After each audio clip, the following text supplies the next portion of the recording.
welcome to this week's Three Legs, Four Wheels F1 podcast. It's Paul here with Dan, Chris, Lee. second week in 2017. Still waiting for the start of the season. Still waiting for the start of the season. 10 weeks. It's getting closer. Less than that now, I think it is, yeah. And Well, it might be about 10 weeks. we've got car launch dates, so it's starting to feel close. They're next month. They are actually next month, car launch date. And Yeah. testing is next month. First test is at the end, but it's next month. Yeah. Yeah. Get this month out of the way, and then it's downhill to the So what league. we are still waiting Thing. for, though. Hmm? We are still waiting for the driver market news. Yeah, Yeah, but we all know what it is. But Then why isn't it announced? Legal because gubbins. aliens. Yeah, I'm sure it will be Because the Bottas, aliens have kidnapped the press releases and they've hidden them in a secret Nazi underground bunker. So you'll have to watch the History Channel to find out where they are. and you'll have to listen to the patronisers and listen to the Patreon podcast to understand what Paul's on about. Yes. And even then, it's going to be. Yeah, I'm not sure shaky. that'll help. But listen anyway, it's fun. I got confused, and I was talking about this about 30 seconds ago. So yeah, car launch dates we've established is that Renault at the moment are the first team to break cover on the Yes. 21st So of far. February. Yeah, So far, but they're because not that's the only way Hulk's going to get in the top three. To be the first out of the box. Do you know what? Embarrassingly, he's going to come out on stage after Jolyon Palmer. And the reserve driver.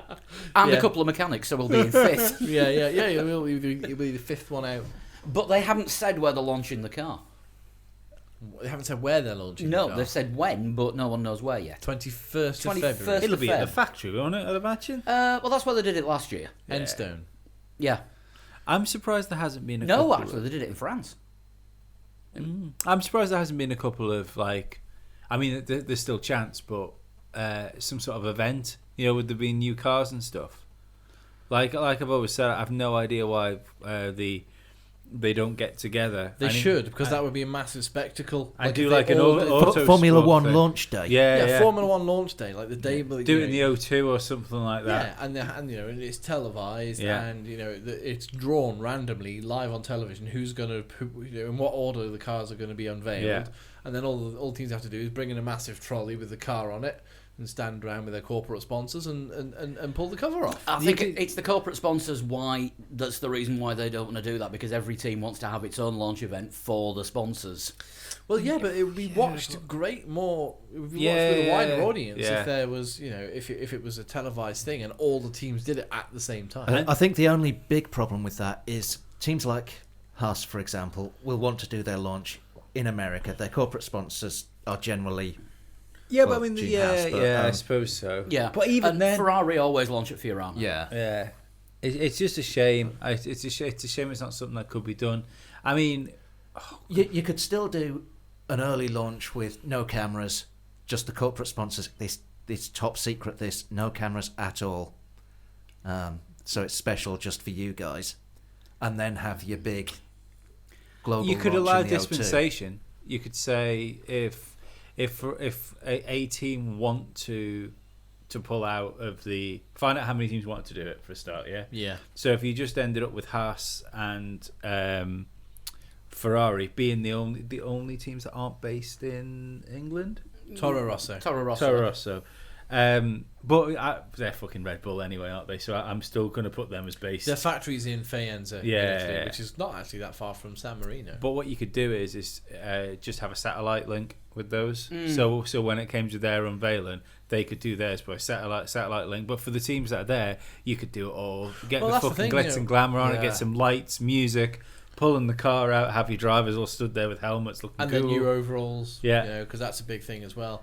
The new overalls day Yeah. as well, because normally there's very little change, like sort of from one to the next. But if you've got a car with a big livery change, Yeah. like the Saubers a couple of years ago, you end up with new overalls day, and that's always There'll be a interesting team to- member there with one of the new shirts that you can buy for £700. Yeah, which I found out if you wait until the January the following year, they're only £300. Buy two. Yeah, why And not? and it's like being given £100. So And a t-shirt. With the new car shapes, do we reckon there's going to be many new liveries? Or is it all going to be keep it the same as last year? Ferrari apparently are, after one season, ditching the white. Because the last time they had white on the car, they had a bad year. Yeah, and apparently It's funny. they're ditching the white and going all over red again. Because Seb wanted to ditch the red. Well, yeah. Yeah, I get the feeling that Sauber's going to look different because they won't have the Banco de Brasilia money. They won't have the Banco de Brazil money, and also it's whichever company from this what was it, Longbow consortium that bought the Longbow Finance, whatever they were called, who bought the team, and whichever company they decide to stick on the side of their car. Yeah. It could be something. I've seen a couple of livery designs which put it quite radical in like a grey and bright lime green. Yeah, it looked ace, but I don't understand where they were getting the ideas of that from. I think that was just I don't know if that's bull just- shots. Yeah, possibly. Yeah, just pulling it out of thin air. Yeah. Thinking, that would look nice, which is nice. But come on, let's be a bit realistic here. I think McLaren will be different. I think this is the year that they will change their livery. To white, green, and red. Do we think? I don't know. I've got a funny feeling it's going to look more like the Toyota did.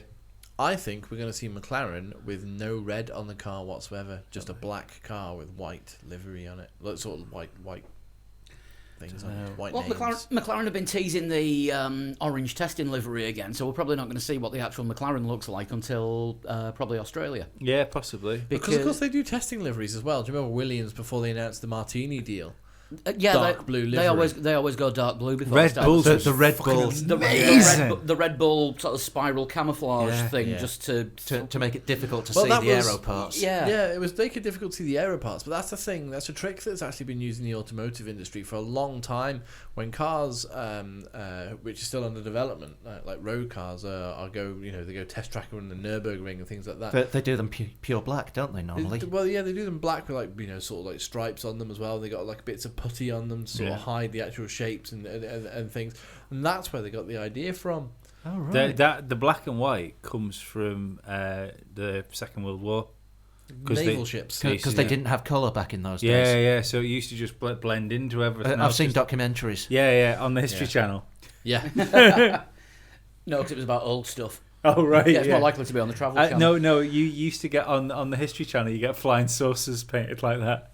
Yes. Just as a point of note about what Sauber's going to look like next year, I'm on the Sauber website at the moment, and there is no Banco de Brazil logos on it anywhere. No, I'm not sure there ever was on Oh. the website, to be honest with you. But But well, they've got all the sponsors listed. grey and white was what the Sauber was before they went Banco de Brazil. I wonder if they'll go back to that. Well, don't forget that not only is Banco de Brazil not going to be on the Sauber, Banco de Brazil have pulled their funding from NASA. Oh, have they? Yeah. Completely? Oh, right. They don't want anything to do with it. I should mention these things to you guys before we start doing the podcast, so we could write them Oh, down I thought we all knew that anyway. in the show notes. We've got some show notes. It's just So yeah, that says 3 baps, 2 pork sausages, and a Kinder Egg. right, okay. And have you brought us any of them? Yeah. Pear tree. Oh, We're do- we'll we're run doing out this of Kinder Eggs. Yeah, we're doing this podcast Kinder Eggless. We are. Just think of our American listeners; they're not even allowed Kinder Eggs. No, they're Why? not. The band in the US, Why? You're Choking not- hazard. you're not allowed to put a non-food product inside a food product. So no toy inside food, not allowed. Choking Have they hazard. have they looked at what's in some of the food? Choking hazard. No, but like some of the stuff that's Choking in hazard. American food, and I Cheese whiz. But I'd What is prefer. Shh, just don't ask. Just don't ask. If you need to read the ingredients, you don't need to eat it. Yeah, and it's got high sodium content. But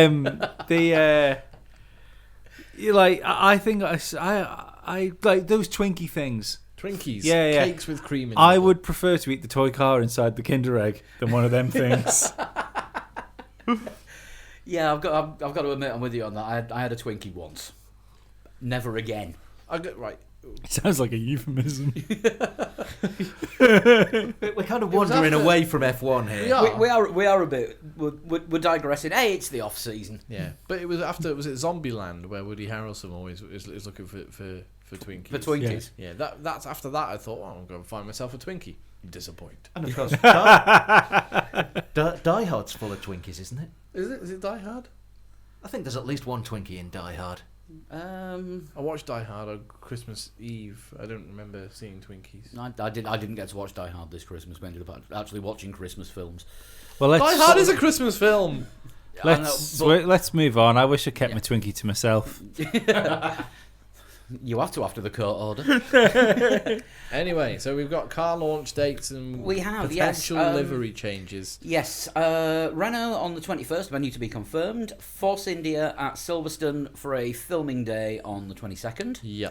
Mercedes at Silverstone for a filming day the day after on the 23rd. Is that filming day as well, is it? Yes, it Oh, will be. excellent. Maybe go Because then. if they're launching at Silverstone, then it's going to be a filming day. Right, okay. And Ferrari are launching their car at Fiorano, as always, on the 24th, just before the start of testing. So there's 23rd. No one's gone for that date yet. Mercedes. Oh, I thought that was 22nd, sorry. No, that's Force Oh, India, right. the 22nd. Okay, sorry, I do apologise. So either some teams are going to have to launch at the same time. Williams, I reckon, this is my prediction for Williams' launch. They will do what they've done for most of the last 10 years, which is the morning of the first day of testing, they will take the cover off and show journalists the car. Well, I Which think will have that's no what livery on most it. teams do now, isn't it? Red Bull do that. Toro Rosso do that. Yeah, Renault went for a spectacular one last season and streamed it online, and it was all very corporate. Yeah. Yeah, but it was the homecoming of Renault, though, wasn't it? To Yeah, Formula One. It was a big event. They hadn't obviously decided on the team colours because the car was black and the drivers were wearing black shirts and black pants. The last proper car launch was McLaren, wasn't it? Where they built the car. Remember that? They did. Were they in Germany somewhere? Stuttgart, perhaps, was it when they were Mercedes de facto team? Possibly.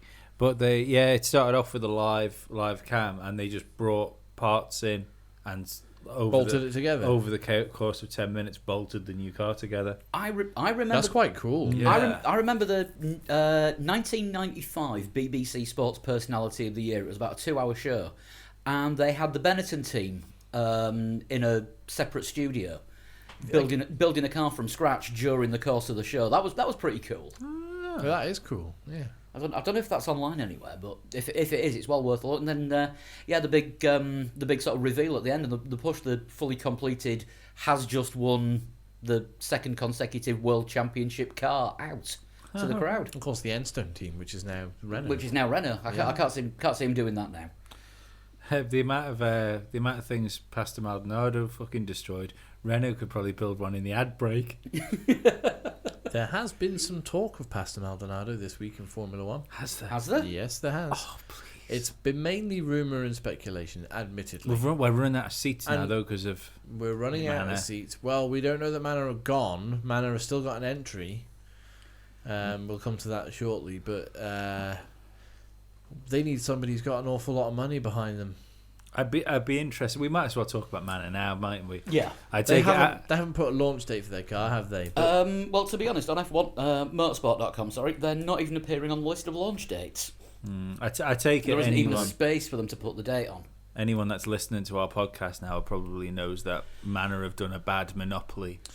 no, They've not gone necess- into administration. Yeah, which Chapter, is Chapter 11 bankruptcy for our American listeners. yeah.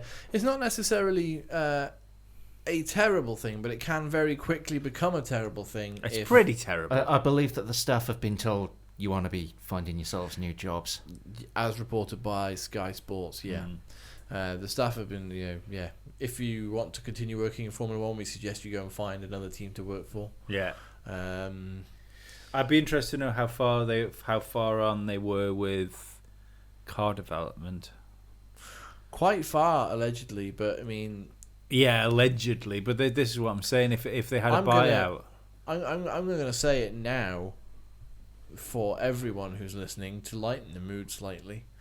When the receivership happens and all the parts get sold off, let everybody who's listening club in together and we'll buy a Formula One car.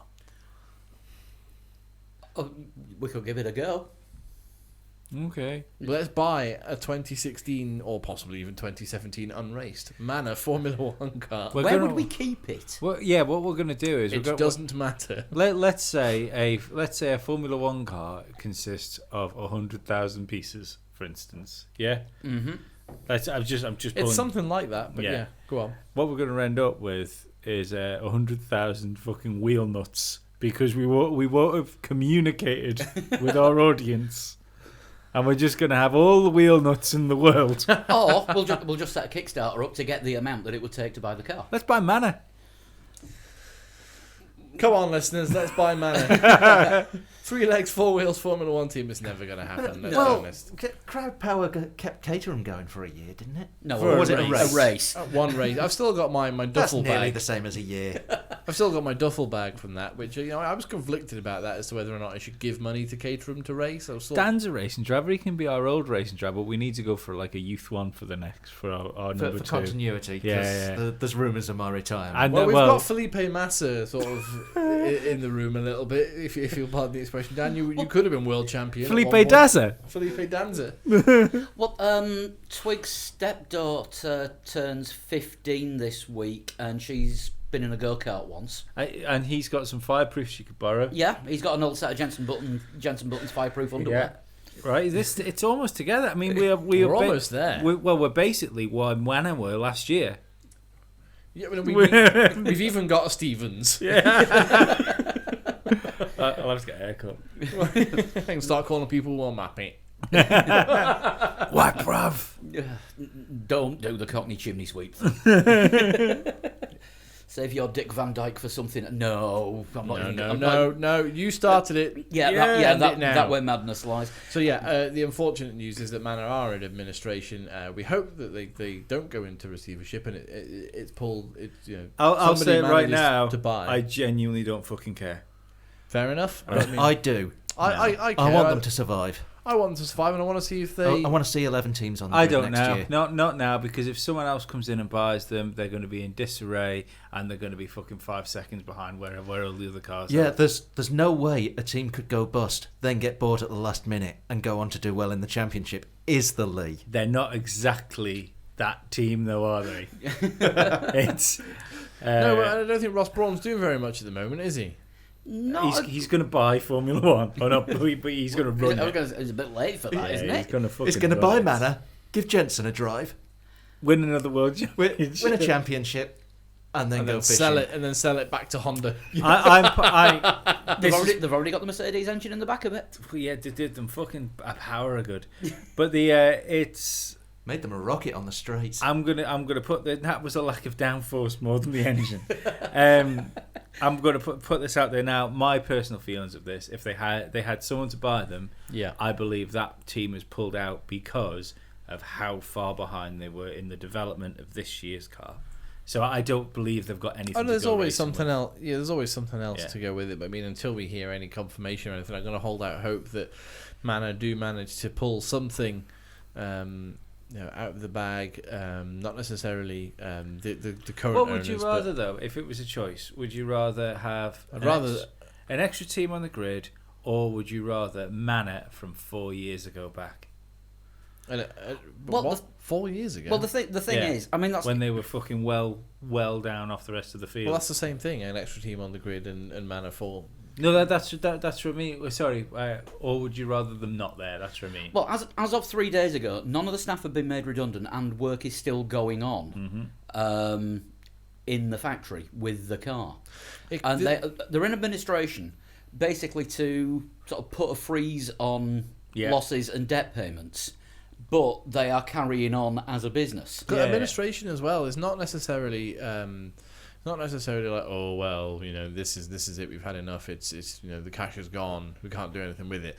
It's sometimes a ploy to say, look, well, you weren't going to buy us, so we're going into administration. Yeah, Donald Trump's been bankrupt 6 times, and now he owns the world. Yeah. So it could well be that there is somebody lined up who's dicking about a little bit, doesn't really want to say Yeah. yes or no to the team. So the owner, Stephen Fitzpatrick, has gone, well, you know what, fine, I'll put us into administration, and put it into administration to control the debts. Has anyone been linked with Manor who is renowned for their tough negotiating stances. Yeah, there has been somebody. Manor. There has been mention. It's been mentioned that he also was part of the big consortium that pulled out of buying the team. A certain Mr. Ron Dennis, formerly of McLaren, which sounds weird. It's a strange thing to say. Was possibly in talks for taking over the team, but then I believe his backers were Chinese. For some reason they pulled out, which is why Manor have gone into administration, because somebody was looking to buy the team and they pulled out.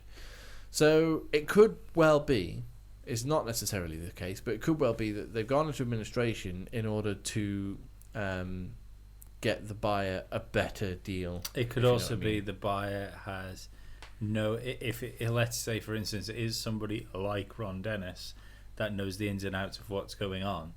Maybe he's allowed to let it go on this long for them to go into administration to get him a better deal. To buy it on That's the the thing, cheap. because what he'll do is if he takes the team over and it's in administration, he won't be completely responsible for all the debts. Whereas if he bought the team and they were still a trading business, he would have been responsible for all of the debts. I, for one, don't believe this is going to happen, by the way. I think that Perfect team's example gone. of a company doing that kind of thing. Could not be Ron Dennis, it could be anyone. Yeah, perfect example of a company doing that kind of thing has actually happened in the last few days. There was a publishing company called Team Rock, and they bought a load of music magazines from massive company Future Publishing about 5 years ago, and I think they paid something like 10 million for these titles. They went into administration on the 23rd of December. Future Publishing have now bought them out of administration, bearing in mind that Future got like 10 million for all these titles. Future bought them out of administration for £800,000. See, yeah, that's grand over that period That's of time. that's what companies do. Yeah, but I just think at this point of for a sporting entity like that is, considering we're looking at fucking kick-off time in just over a month, for launches and testing, I think it's too close to having to have things in place. Yeah, I mean, it may be that they've got a lot of development done on next year's car and they just hadn't put it all together.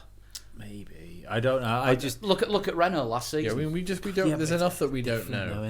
Innit? But what we do know is there was a €30 million gap between finishing 10th and 11th. They finished 11th with that point that 2 points that Sauber scored in Brazil. Yeah. Well, I mean, basically, and I'm quoting Autosport on this, but Stephen Fitzpatrick has said that Sauber getting the result they did in Brazil finished them off. Yeah. I read that. I think it was going to be a case of whoever finishes last will struggle for 2017. Yeah, because Sauber could have been in the same position, but that extra 30 million. But that 30 million doesn't come this year, does Oh, it? That no, comes it needs next 30 year. million. No, but you can budget against it and you can borrow against it Yeah. because it's guaranteed income. So Manor needs somebody who's got 30 million. I know a driver who's got 30 million stashed in his pocket, ready to spend for when he wants to come back into Formula One, and his name is Pastor Maldonado. See, the other thing you've got to think is here, like with me being skeptical of whether the car is ready to go racing with, is the fact that Manor have been in this position now basically every year since they've been in Formula One. Yeah. They're basically. Well, they came in initially as Manor, didn't they? Yeah, but think of the years that they've rocked up to the start of a season with basically last year's car made legal for this year.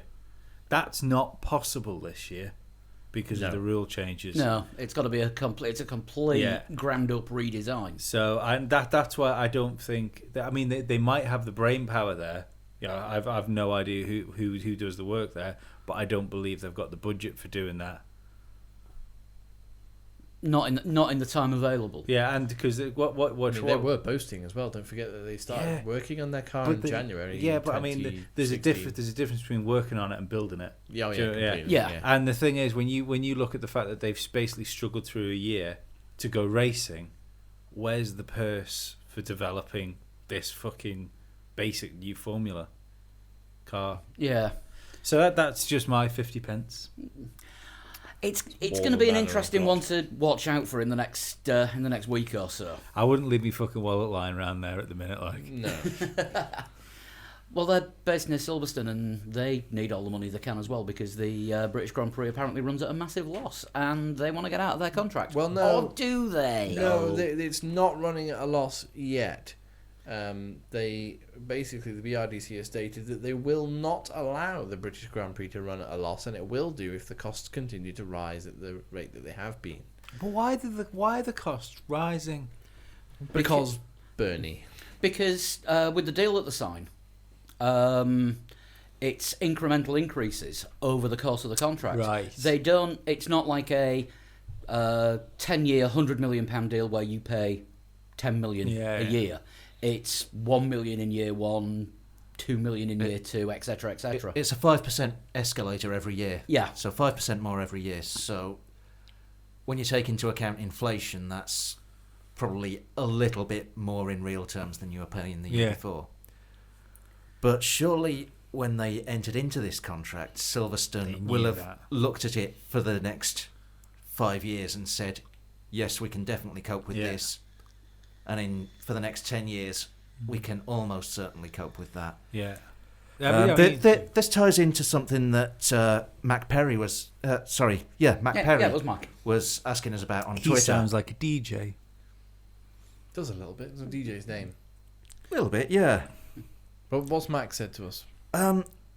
He's asked us how Liberty can stem the tide of circuits basically threatening to pull out in order to renegotiate the contracts. I just think it's a fashionable thing to do at the moment. Yeah, it's Well, you've got this opportunity there With Liberty Media with taking Liberty over, coming yeah. in and Bernie being pushed slightly to the side. So and the more fact than he Chase was. Carey seems to be, for whether it's all a PR front or not, he does seem to be saying all the right things about Formula One. You know, about wanting to get a better deal for the teams and Yeah. certain circuits and stuff. So So- it's the right time to be doing this. I mean, I Yeah. wouldn't be surprised to see almost every single circuit say, well, yeah, I mean, we since, don't think we can host it next year. I say since the deal broke with Liberty and Formula One, you've got Singapore. Singapore and Malaysia Mala- announcing suspiciously close to each other that they Yeah. didn't want to do it anymore. Well, yeah, Malaysia pretty much saying we're not going to, and Singapore saying, well, we're going to have to consider it. And Germany pulling out for a year because they can't afford. Well, the circuit can't that's afford. not That's that's been not on new and off though. for years, Yeah, though, yeah, isn't that isn't new.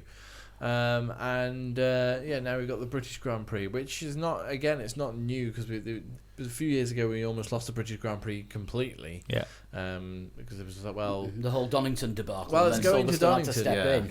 But talking about the circuits, the circuit of Wales has been given the go ahead for building completion.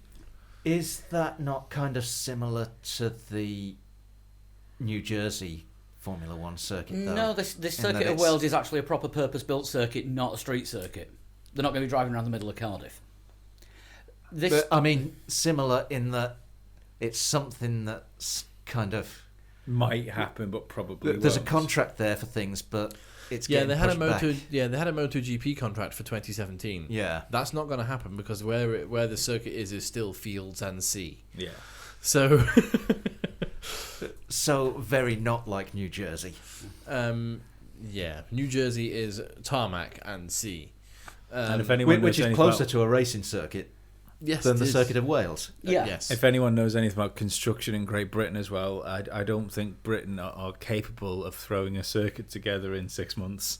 You know, like we've seen. No, what other like, do you remember countries when the circuit? I mean, we love the circuit of the Americas. We talk about them a lot. Yeah. But do you remember the circuit of the Americas? How quickly that came together. Yeah.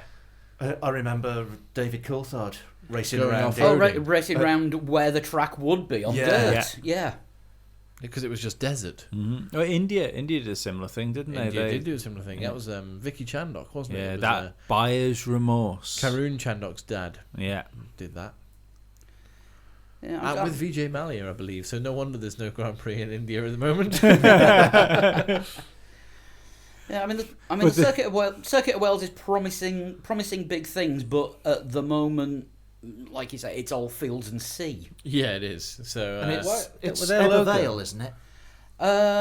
It's somewhere in the. I just know it's in the south of Wales. Donington is not ready to hold a Formula One race. it underwent all those modifications to try and get clearance after it signed a contract to take the British Grand Prix away from Silverstone, and it didn't pay for all the work to be finished. So they had to then embarrassingly pay for the work to be redone as the track was. So I'd be interested to know what the new cars would make of that as well, because if that car, let's say they had the work finished, like just hypothetically, it's done. So, well, but they that, did have the Dunlop bridge taken out. That's gone. But that, yeah, it's in Chris Evans' back garden now. Oh, good lord. good stuff. Chris Evans from off of Radio and Top Gear Yeah. bought it. Nice. If it, but if they got that circuit ready for Formula One, which would have been what, 2011? Is that no, what it it was, would have it was going to take over from 2014, I think, at the Oh, time. It was 2014, around about right. 2011 that it was Yeah. happening. Yeah. And that was the cars at that point. Would it still be fit for purpose if the cars were 5 seconds faster? No. Probably it's- not, because there's some incredibly tight corners there, Yeah. and it's Fast. to be honest, It's a it'll be fast, small best. It'll be best off for Formula E because it's that narrow you can't overtake. Well, Formula E only does street circuits, doesn't it? Yeah. Well, pavement circuits, because they Yeah. are that narrow that you can't overtake. You know, they're 3/4 of a car wide. And one of the problems with Donington is that there are huge traffic jams for miles around Oh God, when it yeah. holds international events. Yeah, If you think infrastructure. Silverstone's bad, Donington... It isn't. Yeah, Donington basically gridlocks half of Nottinghamshire. Because you've still got everyone trying to get to the airport at the same time. Yes. Because Yeah. it's right next to East Midlands Airport. I've been stuck trying But to get. both people are trying to get to the airport at the same time. I've been stuck trying to get into Donington for. I think we were stuck for 5 hours in a traffic jam between the M1 and the entrance to the car park. Well, the coach park. And that was. That wasn't for a race. That was for a gig, but there was 120,000 people there, which is a comparable number to a racing for event. Formula One, yeah. Yeah, Is it in Nottingham? Do we just Close say? to Nottingham. No, it's technically in Derbyshire. Oh, right, It's okay. sort of between Derby and Nottingham. I was just going to say, if you were stationary for that amount of time in Nottingham, you'd have been robbed about 7 times. Actually, I was on a coach. We were stationary. They might have had the wheels. Definitely the hubcaps. Yeah. But getting into Donington is just an absolute bloody nightmare. So, without Silverstone, then pretty much no British Grand Prix. Brands Hatch No. Used to, couldn't needs nowadays. needs It would way be too much work. fantastic to see them going Yeah, down the dip. down the dip. Yeah. That's another one though. 5 seconds a lap faster cars. There You'd be is doing it in about 59 seconds. there would be chance for an almighty shunt. Yeah, Yeah. Yeah. but You had enough of those in the 70s and 80s when they ran it. yeah. Brands is a fantastic circuit Yeah. to watch from. Yeah. Because you can see from some parts of it, you can see the whole circuit. It's like a natural bowl, similar to Yeah. Interlagos. Dan, you can walk around it in 54 seconds. Also, the problem with Brands Hatch is that they're only allowed to host so many events a year because of Because of noise limits. regulations. because they're in a residential area. Yeah. Well, Formula One will have no problem then. Way. Well, no. The main noise concern is just in case Eddie Jordan's band turns up. No, just in case Eddie Jordan turns up. So yeah, there isn't anywhere that could hold the British Grand Prix outside of Silverstone. It's a power play, I think, and it's a power play we'll see from other circuits as well. Say, well, you're gonna have to give us a better deal, otherwise no Grand Prix here. I think Silverstone is one of the original circuits. I mean, yeah, all right, it's not been on the calendar every year because the as we said, there's been British Grand Prix at Brands Hatch, Aintree as well, and Brooklands. I think was one of the first circuits to hold the British Grand Prix. Yeah. But it's one of the classic tracks, along with Monza, Monaco, Yeah. possibly Spa. I would say. Yeah. So nobody wants to lose any of those classic No, tracks. no. You could argue that old Hockenheim was a classic track as well, but then they made it new Hockenheim, and it suddenly wasn't a classic anymore. Yeah. And Chase Carey has said that he wants to keep as many of the classic races as possible.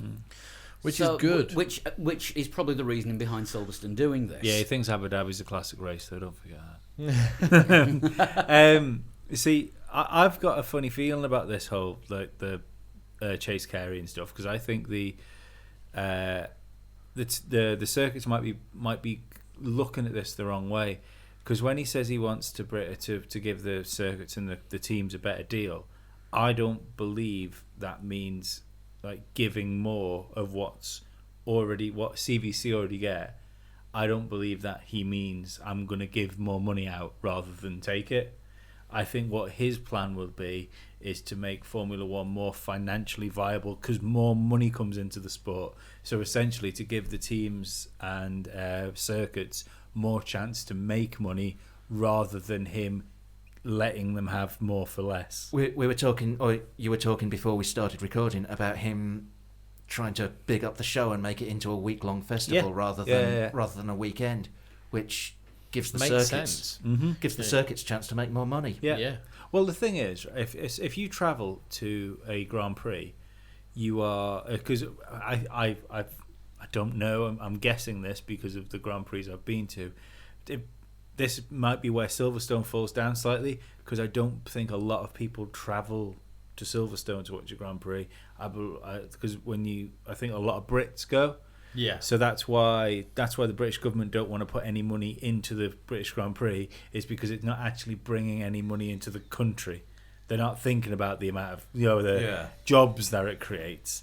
But it's just a similar thing with Texas, isn't it, as well? The Texan government, state government was saying that they would pay for Circuit of the Americas, and then after a few years now they're saying, nah, we've changed our minds. Yeah, but the thing is, like, if you had, we'll take Monza for instance, because it's so close to Milan. It's only like half an hour train ride.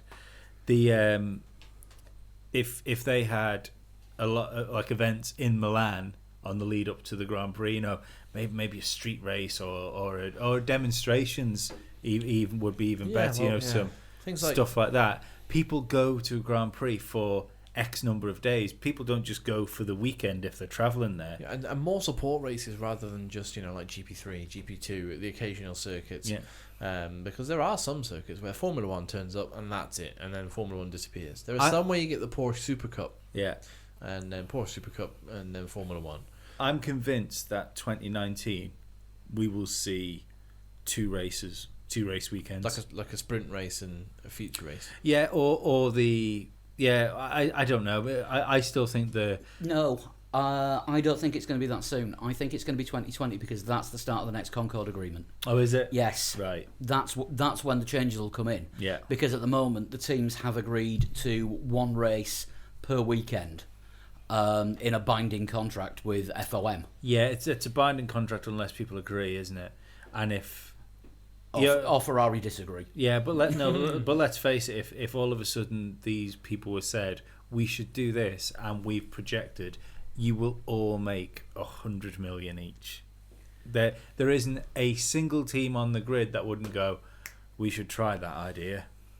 I don't know, because if you're one of the back of the grid teams, if you're Sauber, say, and struggling for money, you might sit there with your pencil and paper and work out, hang on, this is going to cost us more than doing one race does. That's grand. But I mean, let's just say, for instance, that a deal is put in front of them that says, like, undoubtedly you will make more money than it's going to cost. No team will turn that deal down. No. So fair point. Yeah, but more support races, though, I think, is the answer for stuff like that. Better support races as well. Porsche Super Cup is shit.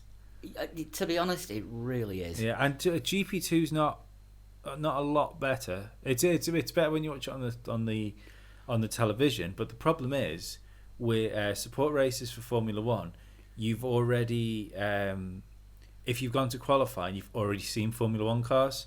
Yeah. And if you watch a Formula One car and then a Porsche Super Cup comes out, or a GP2 car, they look like they're standing still.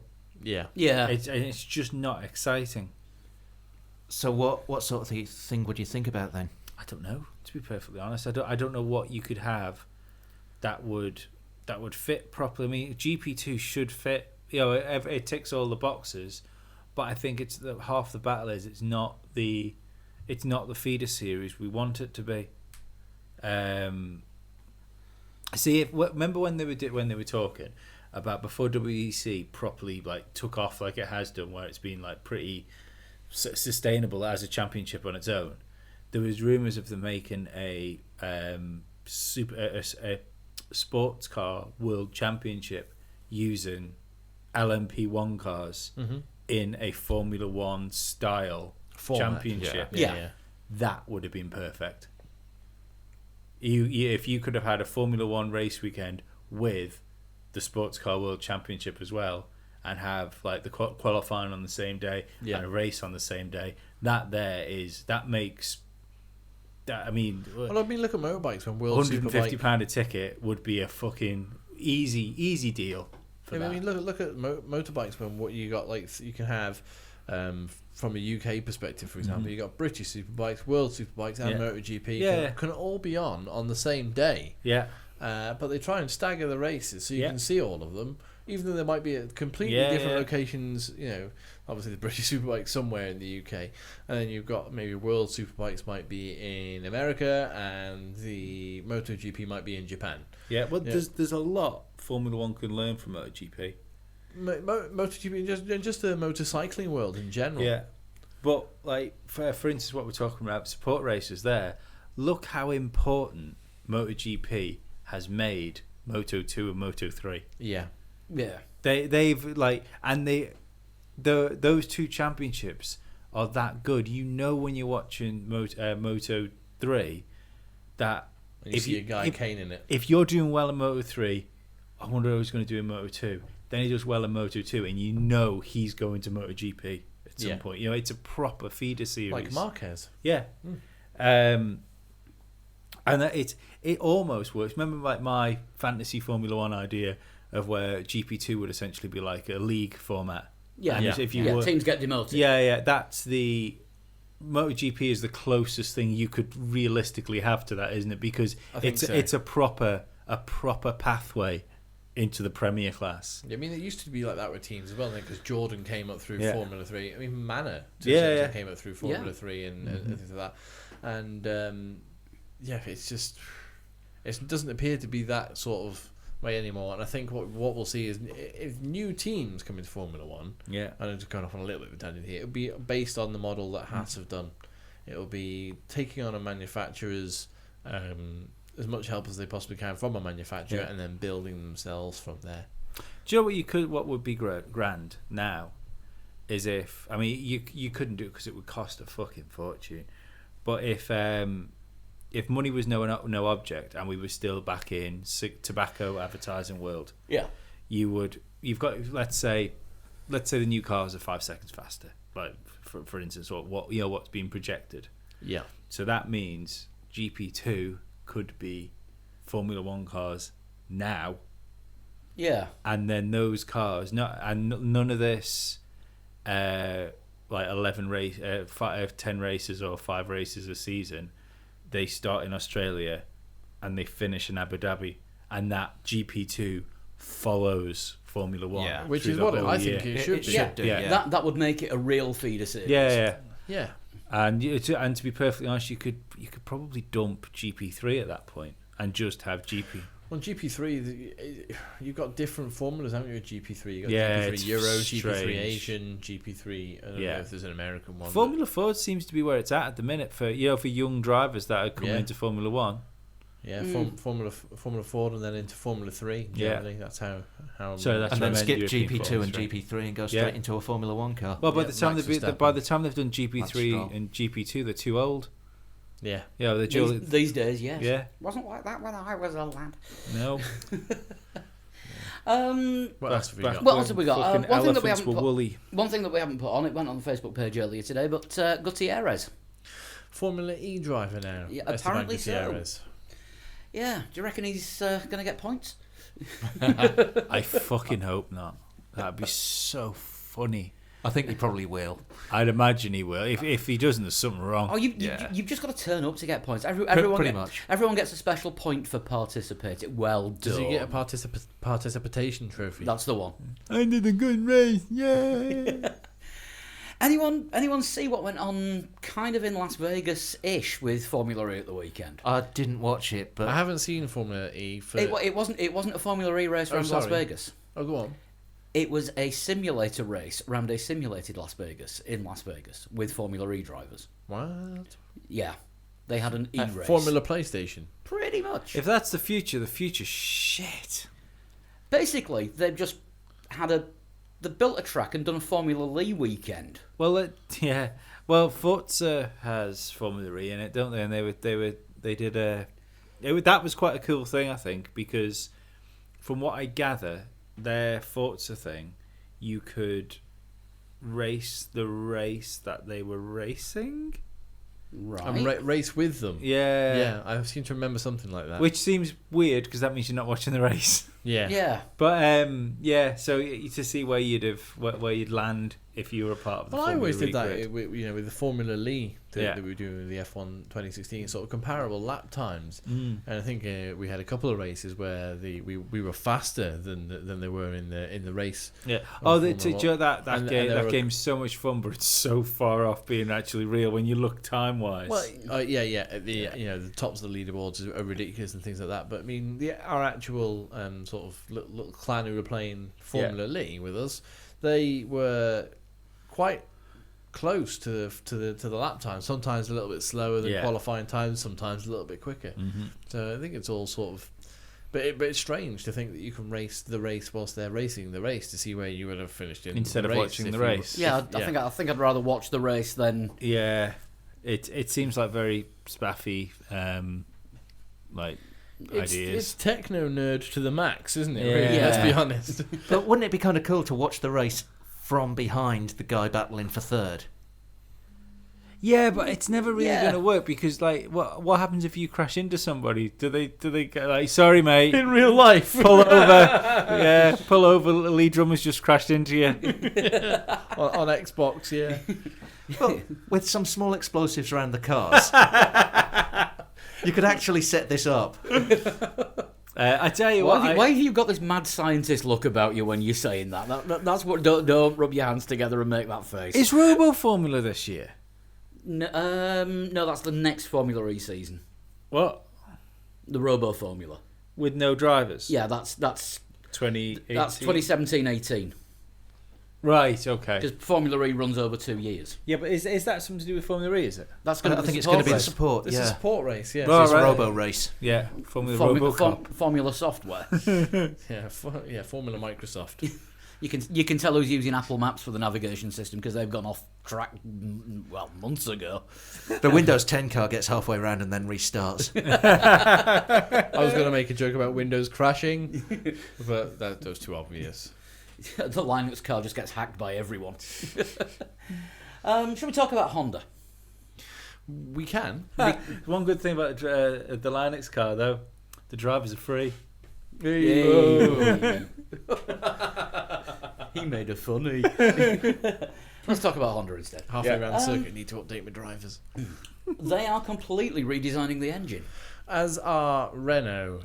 We don't know who else is actually completely redesigning. But Honda, after looking at what they did wrong in 2015, looked at, oh, right, so you're supposed to put it that way round.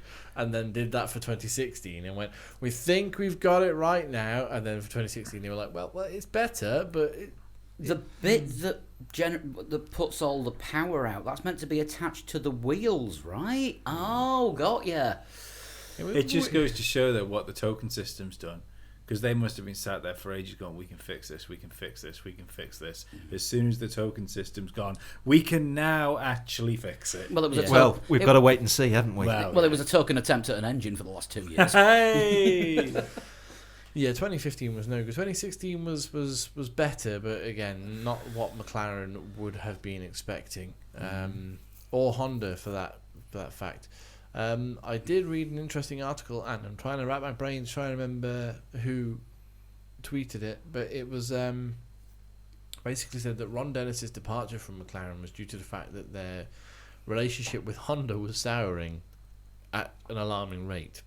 because McLaren have quite publicly blamed Honda for their problems over the last couple of years, and Honda has sat there and gone, well, we're just going to stay quite quiet and say that we wish to improve, but if you could stop this. Yeah, if you could stop slating us, and we won't publicly say that actually your car's a pile of shit. Yeah. I don't think the McLaren car, the chassis, was as good as They were saying made it out. was. No, I don't.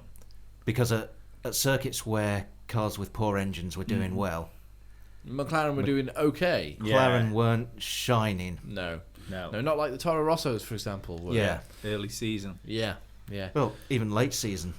Yeah, I mean, Monaco, Hungary, sort of, where engines don't really matter that much. Brazil. Again, where engines didn't matter, but Damien Hill fucking stuck arrows on the podium in Hungary. in Hungary, yeah. He should have won Hungary. Yeah, he should have won it. But that's right. If that car was as good as they say it was, with Fernando and Jenson Button in it, it should have been a lot fucking further up. Yeah. up It the shouldn't have field. been a car or a team rather that finished 6th in the Constructors' Championship. No. Behind Force India and Williams. Yeah. I don't know, because the Force India entire package was very good. Yeah. Good Yeah. drivers, good car, and the Mercedes engine. Yeah, but do you remember how upset McLaren were? Was it in 2012 when they finished 3rd? Yeah. Or something, I think it was, when they finished 3rd in the championship. Well, I cannot believe you finished behind Red Bull and Ferrari. What is this travesty? If they finish third next year, they're going to have a year-long boner afterwards. Yeah, they are. Absolutely. But this complete redesign is going to be interesting because, as you said, Lee, the tokens are gone now. The token system is out of the window. It doesn't matter. But we know that Honda are good when it comes to innovation. They always have been. But for some reason, they've not managed to dial it up properly in Formula One. You can say what you want about the McLaren car, that engine has always been lacking power. Where it's like 100 horsepower in their first year and something like 60 to 40, depending on who you listen to, during last year. If they can cut that again by the same, and they're only 15 to 20 down on Mercedes, it shouldn't matter that much because that's less than what Renault were down this year, and we saw Red Bull at times scaring Mercedes into making some pretty heavy strategy calls. So it shouldn't matter too much, and it could be lots of ifs and buts here, but it could be cause for McLaren resurgence, especially if they paint their car white. Yeah, or the fact that they've had to radically redesign their engine might mean that it's essentially Honda starting from absolute scratch. Well, apparently the engine is going to be very similar in design to the Mercedes and the Ferrari engines. Yeah. Which appear to have been the successful blueprint. Yeah, but that's Well, that's what they did last year. They copied Mercedes, or the ideas of Mercedes, and still ended up slower because they didn't do it as well as Mercedes, and Mercedes had already gone, well, yeah, we were using those ideas last year. Yeah, and let's face it, for Ferrari and Mercedes, that's been their design philosophy since day one. So just to adopt somebody else's design philosophy doesn't mean that you're not going to run through the same problems that they had to get to where they are. Surely? Well, no, because they weren't copying Mercedes for the last 2 years. That was the thing. No, that's right. Yeah, but they are this year. They are this year. So it doesn't mean they're not going to run into the same problems like where I don't think it was that they were copying Mercedes. Perhaps that wasn't the right phrase to use, but they become aware of the ideas that Mercedes were using within their engine configurations and decided that was a better way to go than how they started doing things. Any initially. radical change to anything is a risk. Because you're either going to get it really wrong or really right. It's not like having an evolution to something. So you could find that it's fucking quick, but it goes pop every 10 minutes. Possibly. Which is what the problem was with the 2015. Sorry. Formula One has a chance to prove my thoughts on Formula One technology. Because if you remember, ages ago, I said that all people were saying how good the technology was for new technology, with the fact that reliability was still really good, for what they were doing. And I've always been under the idea that are we good? Yeah, we're good. Oh, we're good. sorry. I'm just making sure. I've just put the headphones on just to see what the sound levels are like. I'm sorry, I was worried. I thought something was broken. No. I was listening to you. Jesus. I For know. a change. So no, I've always been under the idea that it's great. What they've done with reliability is fine, but we are talking about Formula One cars that were, like, when we talk about Formula One cars that were always breaking down in years gone by, those cars seemed like they were more on the limit than these cars are. Yeah, Like, we spoke Yeah. loads, didn't we, about how Mercedes probably could have just turned it up a bit more Yeah. and gone a lot faster, but they didn't. So, But why would you? Yeah, Exactly. exactly. Yeah, that's the thing. They didn't Because need to. Hamilton. Yeah. Bang. But Can't drive any slower, guys. Can't drive any slower. yeah, Yes, but I know that it's the speed, the extra speed that's going to be found in these cars this year is aero wise. But you're then talking grip. about but you then talk about faster speeds, faster average speeds over the course of a lap, more wear and tear on and force essentially on elements, and I think we will see a return of mechanical failures more often. Next It's more year. likely to be This year. gearbox failures. Brake failures as well. Brakes are going to have a lot Possibly. more energy through them. But Yeah. even just the Poor Haas. yeah, surely the engines are going to be under more strain as well, because I realise it's aero, but the car is still travelling faster. The car's travelling faster, and they've still got to power it to get to that Yeah. speed. Are they expecting the top speed to be higher, or just the lap times to be lower, which you can do by going Accelerating. faster through the corners? I think that's what it's going to be. Yeah. It's going to be. I think it's It's mainly acceleration and grip, isn't it? Yeah, it's mainly going to be cornering speed. Quoting McLaren. But with that comes on- G-force, and with Yeah. that becomes more like stress, component stress. Yeah, Danny Ricciardo put up a quick video of him in weight training. I saw that. Did you yeah. see the massive weight that he was doing? Yeah, That strange exercise he was doing with it? Throwing it around like it ain't no thing. That's to get his what I can't remember what they call the obliques. Yeah. To get his oblique strength, and it's very difficult to explain to the listeners whilst whilst they're watching me on the radio, but the massive giant disc weight down by his Dan is right taking hip. his tops off. Da-da. Massive giant disc weight down by his right hip, and he sort of brought it up in front of himself and up over his left shoulder, and then back down again, and sort of that kind of diagonal motion from his right hip up over his left shoulder. Sort of thing you might do with kettlebells. Sort of, yeah, but it was a giant disc weight. Like I'm you in a would stick on Hemel, the the end sort of of thing it. you might do when you're spinning a guitar around your neck. Yeah, sort of. I'm going to throw it out there and say it was probably one of the big 500 kilogram ones. It looked Danny well heavy. Ricciardo, yeah, it Yeah. looked really heavy, didn't Yeah. it? Danny Ricciardo is a weightlifting monster. He also, did you see his summer training as well? Because obviously he's from Perth in Australia. Yeah. It's their summer at the moment. 39 degrees. He went for a run in a jumper Jeez. Oh, what? for sweat training.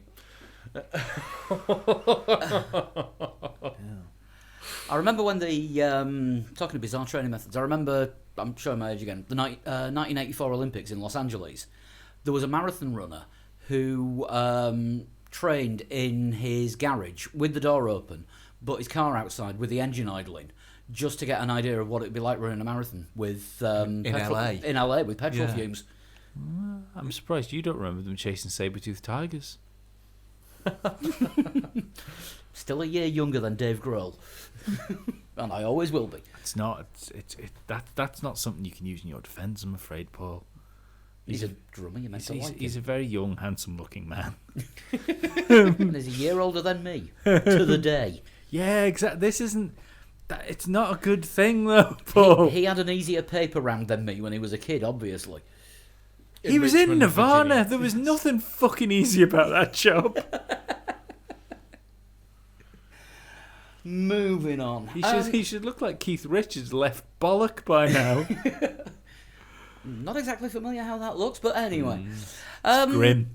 Lee, Very grim. you have something for us. Oh yeah, we can play. We can play. I not play. Oh, are we playing? Yeah, I think so.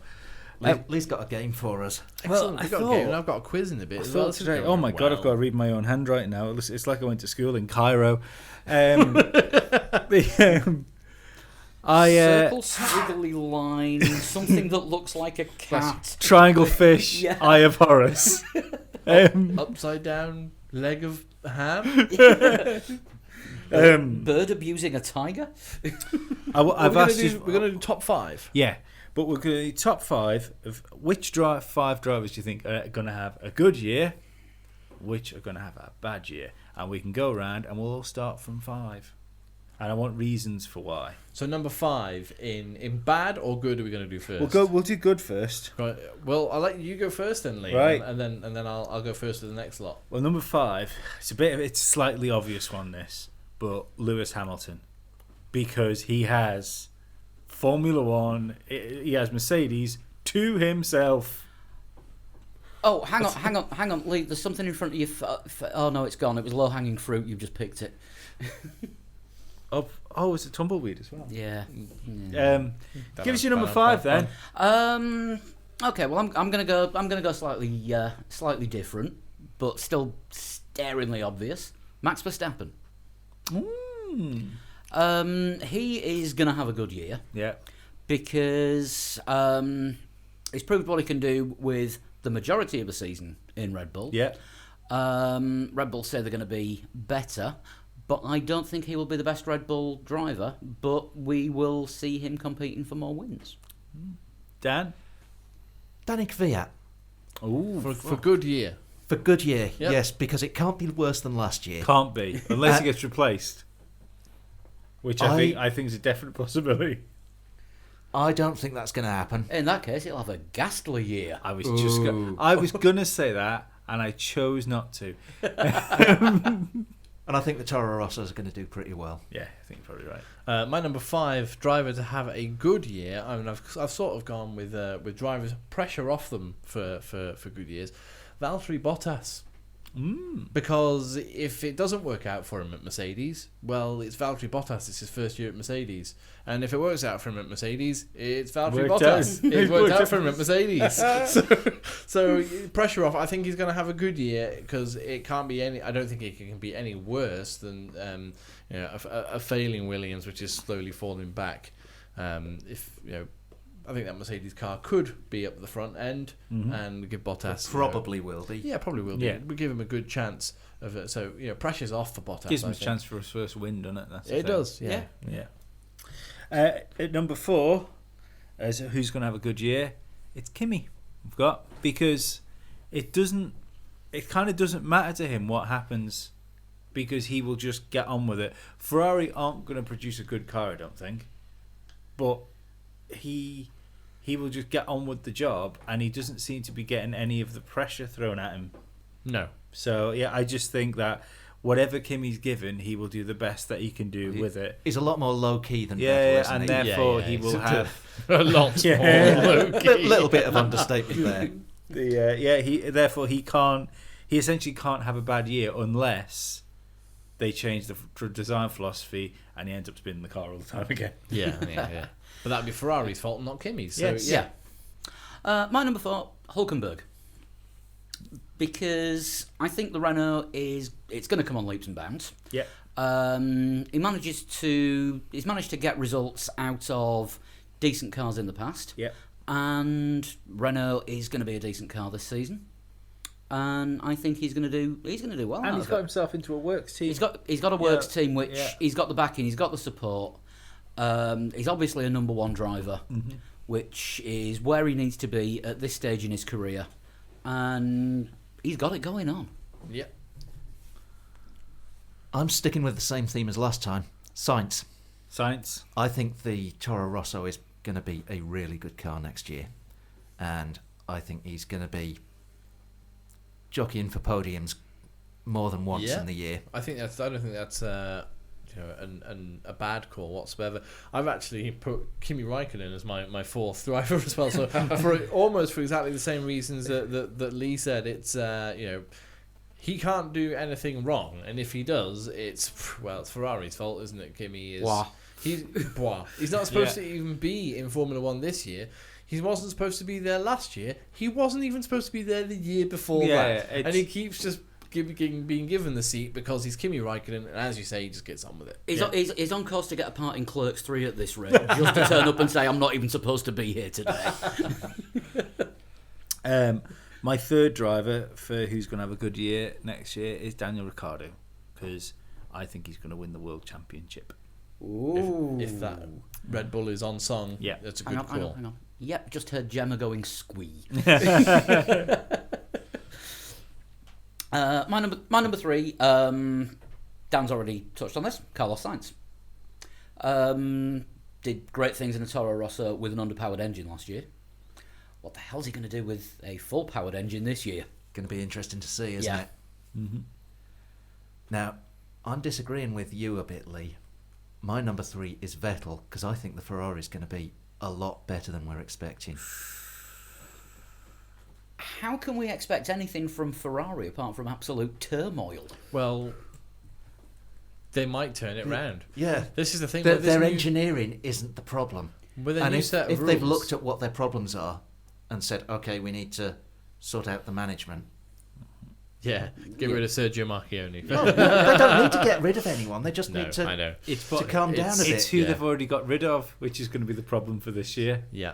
My number 3 driver, Williams' new boy, Lance Stroll. He's going to have a good year because in the same similar sort of sense to Valtteri Bottas, if it works out for him, great. Lance Stroll comes into Formula 1 and he's had a really good first year. And if it doesn't work out for him so much, well, it's his first year in Formula 1 and he's 18, so he's, Maybe. people will be watching him probably a little bit less than they were watching Max Verstappen, maybe a little bit more. I don't know, it depends. But at this present moment in time, I don't feel he's got much pressure on him. I think he's got a lot of pressure on him. I don't think he's got an awful lot at all, and I think with Williams I'll probably explain bringing Felipe later. Massa back into the fold, Mm-hmm. that's just gonna. He's got more reason to relax and just enjoy his first year in the sport and just see what happens. Yeah, I don't. He's not going to be there for 1 year. Put it that way. I don't know, but I mean, I don't think people get a chance to enjoy their first year in Formula 1 anymore, do they? Because for lots of people, their first year can be their last very quickly. Yeah, it can be, but I think not with Williams. I don't think have they ever taken a driver in and then dropped them the next season? Bruno Senna, How far back are we going there? 2012. Nick Heidfeld only did 1 year. Not Nick Heidfeld. Nico Rosberg only did 1 year, didn't he? Did he? Might do 1 year, possibly 2. Yeah, I'm well, not sure. Williams- I don't think they dropped him though. He did well and moved on to a different team. Nick Heidfeld. Yeah. Heidfeld was there for a little while, I think. Williams only get rid of world champions anyway. Yeah. This is true. So yeah, second then, Lee. Who Oh, got second on the list. I've For got you? Esteban Ocon. Are we going to have sex now? By my reaction, you can tell I've also gone for Esteban Ocon, but I'll listen to yours first. Go on. I think he did a really good job with with the half season or just over half season he got with Manor. I think he's going to be given a very good car, and I think he's got a very good teammate to go up against. Mm-hmm. So if he can match Sergio, he's won. If he can beat Sergio, He's the champion. he's really won. Yeah. Yeah. That is why my number 2 is Sergio, Ooh. because Force India now make good cars and have a good package, and I like I think a good package. yeah, We all wait like a for good that. package. Now having Ocon in the team, he's going to want to prove himself even more against an up and coming And Mercedes new elect. teammate. Yeah, Yeah. and he wants to show that he can be better than the new Verline, and I think he'll achieve that. I've got Lance Stroll. Ooh. Same reasons as Chris. He's got every chance to prove himself, Yeah. And he's. and he's had every advantage. Yeah, that's it. It's his first year in Yeah. Formula 1. He's a nice, relaxed thing. I've gone Esteban Ocon for pretty much the same reasons as what Lee said, but again, it's the pressure off thing. If he beats Sergio Perez, awesome. If he doesn't, well, he's doing all right. He's only had Yeah. a season and a half. Yeah, at the end of this season, he's only had it. I don't think he'll be comfortably beaten by Sergio Perez in every race unless we're very, very wrong about things, and we have been. I think we'll be surprised how quick Ocon is in relationship to him. Yeah, Because that's the thing with Perez. He's not Perez isn't the quickest driver in the world. He's very consistent. So that means if you've got someone like Ocon, if Ocon can be quick, you could very easily see him outshining Perez. Yeah. Certainly in qualifying. Now, I think he will be in a similar position to, as we were talking about Carlos Sainz before, jockeying for podiums, possibly. If the car and the competition allows it. Mm-hmm. So number one driver for you then, Lee, for your good year for 2017. Stoffel Van Dorn. Ooh. Stunning choice. Go on. Because I don't think the McLaren is going to be as good as McLaren wants it to be. I think it's going to be. It wouldn't surprise me if McLaren finished the end of the season in 5th. If they were where Williams were this year, or something like that. I think they're going to maybe get a podium somewhere. I doubt wins, but it will be enough for Stoffel if he's got what it takes to demonstrate he's got it. And if that car can't win a world championship, I think you're going to see a frustrated Fernando. And if you've got a frustrated Fernando and Stoffel is what McLaren want him to be, I think you're going to have a beatable Fernando. Yeah. So he could come out of it looking very good. I think so too. That's good way of putting it. Yeah. Mine is Danny Rick, because he's seen what his teammate can do, and he knows what he needs to do to beat him. And the team are going to be getting behind him just to apologise for screwing things up for him a little bit last season, and getting things wrong. And I think it's his year, and I think he might be in with a chance of the world title. I think you might be right. And again, he didn't have the best year all the way through last year, and I think he is just gonna come back stronger, and we're gonna see a lot. That's what those weights were for. Exactly, they were absolutely. And we're gonna see a lot more from him, even on top of what we've seen from him already. Mm-hmm. Valtteri Bottas. His career's basically gone from he's a possible future world champion to being in what's probably going to be the best car. Yeah. Up against one of the best drivers in the world. He will either be finishing races in second or be finishing races in first. He will win some races next year. Yeah. It's going to be a fantastic year for him, unless Mercedes turn around and say, we've hired someone else instead.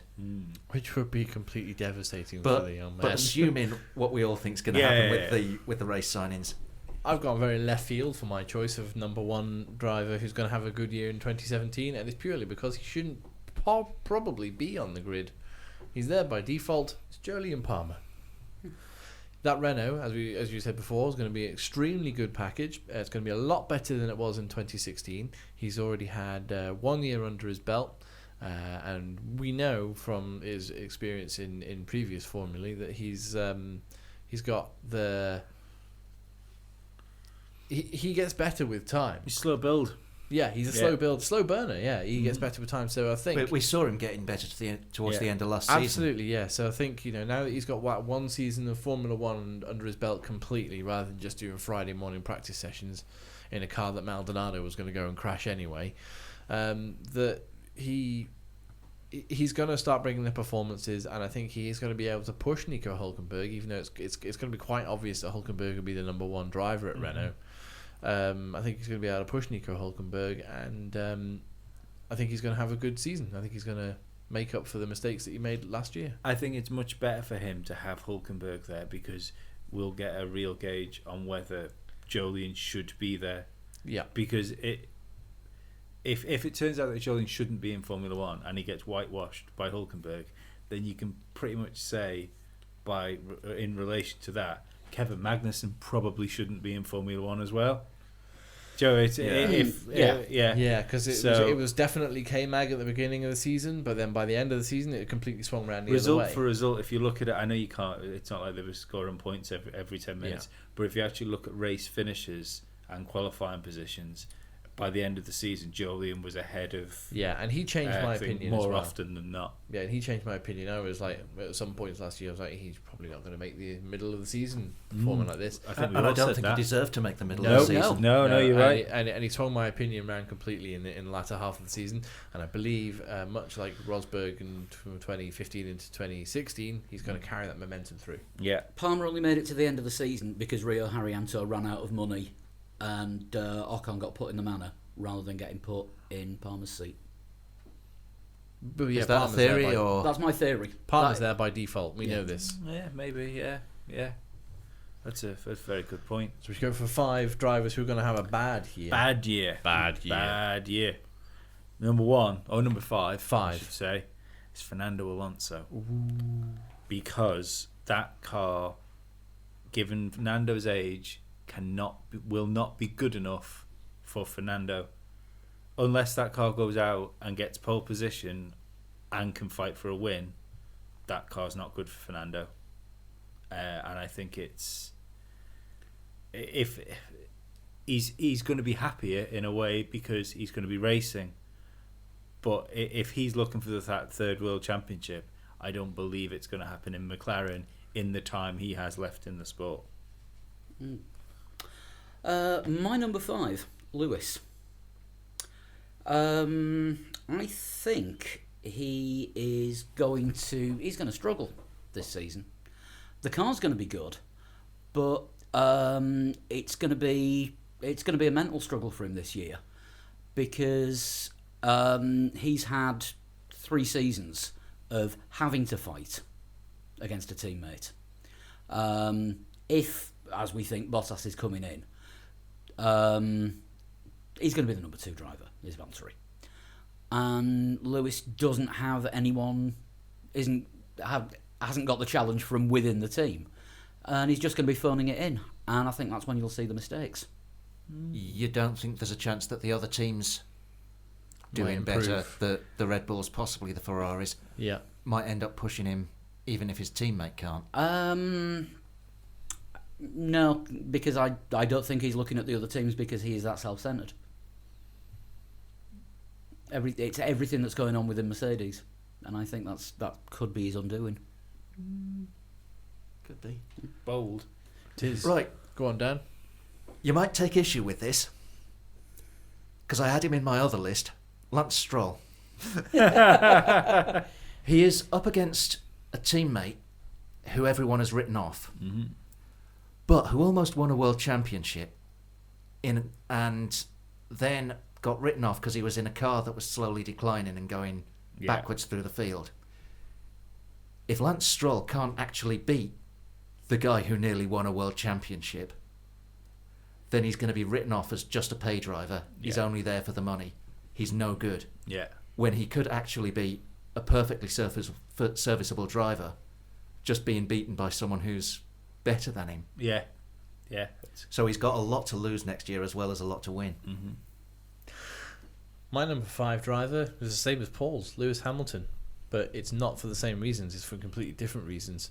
I think Lewis Hamilton is going to struggle this year, not because of Lewis Hamilton or things that go on around him, but because of the outside perception of his year. He's going to be expected to go out and beat Valtteri Bottas in every single race next year, with Valtteri being a new teammate. It's not going to happen. Valtteri will get the better of him a couple of times.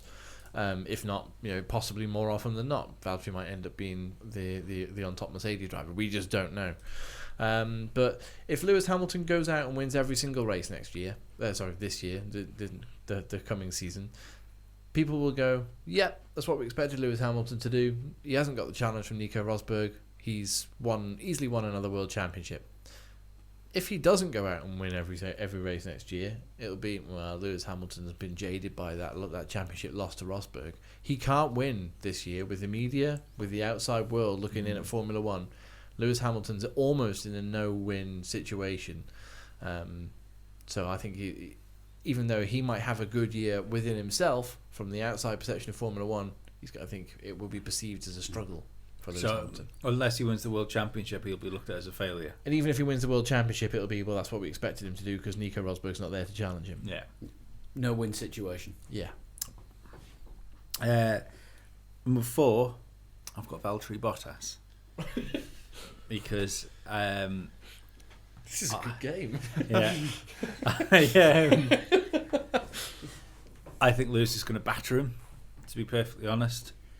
And the problem is, I think it's almost not fair for Bottas because he's coming into a new team so late.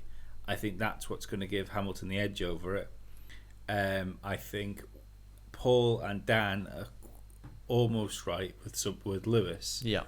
So what's going to happen is if he can't keep Lewis honest, they're going to want somebody that can keep Lewis honest. And I think as soon as Silverstone or just after Silverstone, we could be talking about, is like Nando's out of a contract or Seb's out of his contract. Who's replacing Bottas? Yeah, and that's his head down. Then. Yeah, and and we've seen what Bottas does when his head drops, and I genuinely think this could be the last year for Valtteri Bottas in Formula One. Oh wow! Whoa. Because I think this Mercedes drive might destroy his career. I'm going for Vettel as my number 4. He's in a contract year with Ferrari. It's the last season of his deal. We don't know what the team's going to be like. And there's going to be talk of, is he going to be replacing someone? And Fernando's seat might be available. Yeah. And when he signs the deal but doesn't announce it, he's going to start phoning it in. Obviously, anything else that goes wrong. We saw Sweary Seb all last season. That's if he hasn't already signed for Mercedes for next year. Yeah. Yeah. How frustrated is he going to get this year when things don't go right? Because even, all right, things that happened last year weren't his fault, weren't his direct doing. It's going to happen again, and we're just going to see more and more frustration. And it'll get to traditional silly season. It'll just be, sod it, I'm off to a new team next year anyway, I don't care. Could That's be. fair point. I've got Perez next. Perez. For having a bad year. For having a bad year. I think that the challenge against Force India from other teams is going to be a lot stronger than it was last year. Don't get me wrong, I don't think Perez is going to be driving any worse than he did last year. But he'll be driving as good as he is for 9th. Yeah. Yeah. And he's got Esteban Ocon up against him. Mm-hmm. If he's beating Ocon, that's what he should do. If he's not beating Ocon, then, well, perhaps Perez isn't as good as we thought. Maybe he is just the next Massa. Yeah. Yeah. I've got Pascal Wehrlein for having a bad year, my number 4 I think you're probably right. driver. From Manor to Sauber is like going from, it's like taking a sidestep, isn't it? Really, in a game of chess. He's basically doing the time walk. Yeah. It's just a step to the left, or whatever it was, a jump to the left, With your hands on your hips while you're throwing a massive strop. Yeah, exactly. And slick your hair back. But yeah, I think Pascal Wehrlein, essentially his move to Sauber, even though Manor looked like they could possibly not make the grid in Australia, a move to Sauber is a sideways move. It's not a forward move. Mm-hmm. It's not within the Mercedes organisation. He's been put in a seat alongside Marcus Ericsson, who's got his feet under the table already. Imagine if Ericsson starts beating. Well, this is what I'm going to say. Ericsson's got his feet under the table. Wehrlein has a reputation and already. Table made out of his dad's money. Yeah, that's it. Wehrlein has a reputation already for being quite stroppy. If he gets like that with his new team, and Ericsson, with his mates owning the team, they're not going to start favouring him, are they? No. So it's going to be a poor year, I think, for Pascal Wehrlein. I've got to argue with you there. Not that he's going to do great in Sauber, but if he hadn't gone to Sauber, he'd be out of Formula One. Yeah, So there is that.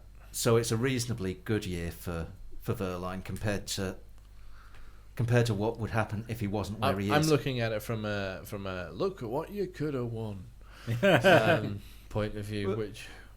What he could have won, Seat at Mercedes wasn't going to get the seat at Mercedes. No. So his other option is a seat at Manor, who are probably not going to be there. No, but I think Ocon going to Force India and Yeah. Mercedes would have negotiated that deal for him. Yeah, I think that proves. Don't forget the massive strop that he threw when Ocon got the Force India. That's deal. quite a telltale sign of how Wehrlein's career is going to start heading if he doesn't watch himself. And I think if he Yeah, but doesn't, that's last year's badness. Yeah, That's but- not this year's badness. no, but I think he can carry it on into this year because it's a personality thing Yeah. more than a well, results didn't go my way. Well, And what if- is if it they call him in the paddock? Princess Pascal? Yeah, Yeah. And if he hasn't improved, if he doesn't improve his stance on, well, okay, I'm not in the best car, perhaps, and I shouldn't be in a position where I'm fighting for points all the time. He's going to find himself sorely disappointed and very, very much hurt by his results throughout the season. It could turn him into a very stroppy Pascal Wehrlein. Well, my number 3, I've got Max Verstappen. Yep. Because I think Danny Ricciardo is going to win the World Championship this year, and if Max doesn't come out and whitewash Daniel Ricciardo, then he'll have so much media attention and so much pressure on him, because he's supposed to be the second coming and he's a very good driver, but I just don't think he's as good as Ricciardo. And I think that's, especially if they've got a race-winning car that they're fighting for world championships in, I think that's going to become more apparent, and it's going to become more apparent that Max might have been, whereas he's still a possible world champion. Don't get me wrong, Yeah. but I think he might have been elevated too fast. In public perception, not in the team. He deserves to be in the team. Yeah. But yeah, that's if he can't beat Dan, it'll be looked at as a failure for him, and I think he might feel that pressure. I think that'll depend a lot on how the season goes. Mm-hmm. If he gets beaten by Danny Rick at the last race, Yeah, that's a very different thing to but came if it- second at every race. but if he's regularly beaten by him, Yeah. the thing is, if Ricciardo goes out in Australia, and so let's say for instance he wins his home Grand Prix, that is going to be instant pressure on Max Verstappen, because it's not the results Max Verstappen has never been. He's not had because he's blisteringly fast. They've been very much Jenson Button, Jenson Button wins or Jenson Button good performances. Whereas when you saw, when Ricciardo was chasing Rosberg at Singapore, I don't believe Max Verstappen is capable of that drive, because I don't think he's got that raw speed to chase after somebody like that. I think he does. But I don't agree there. I think No. that Verstappen has the speed. I think that Verstappen has the overtaking ability. I think he's going to find this year difficult, though. Maybe not. I don't think Verstappen has the maturity, Mm-hmm. but I think he's going to get the maturity. It's whether he gets it this year. I think it's the race pace that he hasn't got. I think he hasn't got that, what like Ricciardo's got, where he can bang in 20 qualifying laps. I don't think Max has that. He can't. He hasn't got the pace to do those type of laps for a whole Grand Prix. He tends to drop off slightly, like not as much as a Massa drop off, but it is a drop off. I think his problem's been that he pushed too hard, burned out the tyres, so he had to drop off. Maybe, yeah. But he tends to be quite kind on his tyres, though, doesn't he? He's not chewing through them. And the Red Bull tends to be quite kind on its tyres, unless it goes to a thing. So I think it's a. I mean, who knows? But that's my. I'm in. That's what I'm sticking with. Lance Stroll for me. I think it's a year too soon for him. I think he needs more experience, and we all know why he's in F1. Yeah. And how he's got there. And there is talent in there, definitely. But I just think another year in the minor leagues might have done him a little bit better. And I don't think he's going to be as good as he's being hyped. He's not the next Max Verstappen. No. But that's what But we've not seen any racing from him yet. we've not in seen any Formula racing One. from him. But I don't think he's going to have an old head to rely on for advice alongside him in the garage. But I'll get to that later. Grosjean. Yeah. That's it. That's it. because Romain Grosjean. I don't think that Haas is going to be as impressive as it was last year. Might get slightly better results, but last year they came out of the gate getting points in the first race, which is a massive achievement. Then they kind of slipped away a bit, and they've had the lingering brake problems that they've not been able to fix. And And they're building the car mostly themselves this year as well. now he's got a teammate who's probably a little bit better than Esteban Gutierrez, and I just think it's not going to be a terrible year, but It's I going to be think what there's going to be a lot of little niggling issues for him, and he might be a bit of an unhappy man. Fair enough. My pick for third is Felipe Massa. Just don't believe he should have been coming back after that after his retirement. To be quite honest with you, he had the perfect goodbye in Brazil, and I think he'll live to regret coming back. I mean, he's going to have some wonderful races, I'm sure, but I just don't think. He's in the opposite as to why I put Lance Stroll in my good year. Top 5, because Massa's going to be expected to do better than Lance Stroll at every single race, and if he doesn't, then people will. Well, why did he come back? What was the point in getting Felipe Massa back?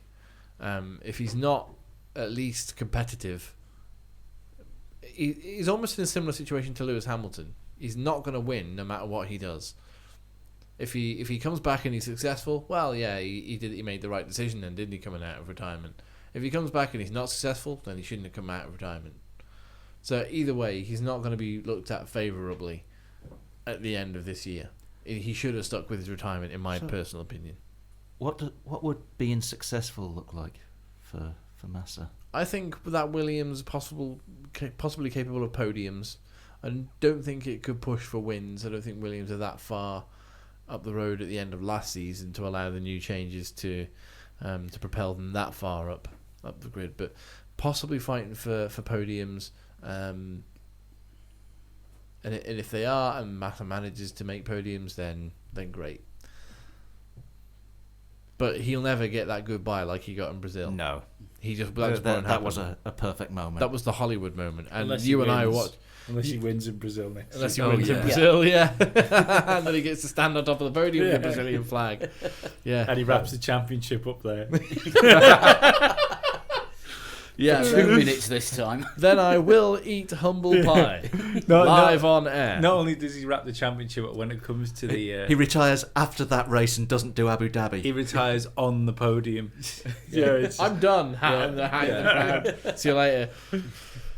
So that's my pick for number 3 of having a bad year. My pick for number 2 for having a bad year, Sebastian Vettel. Ooh.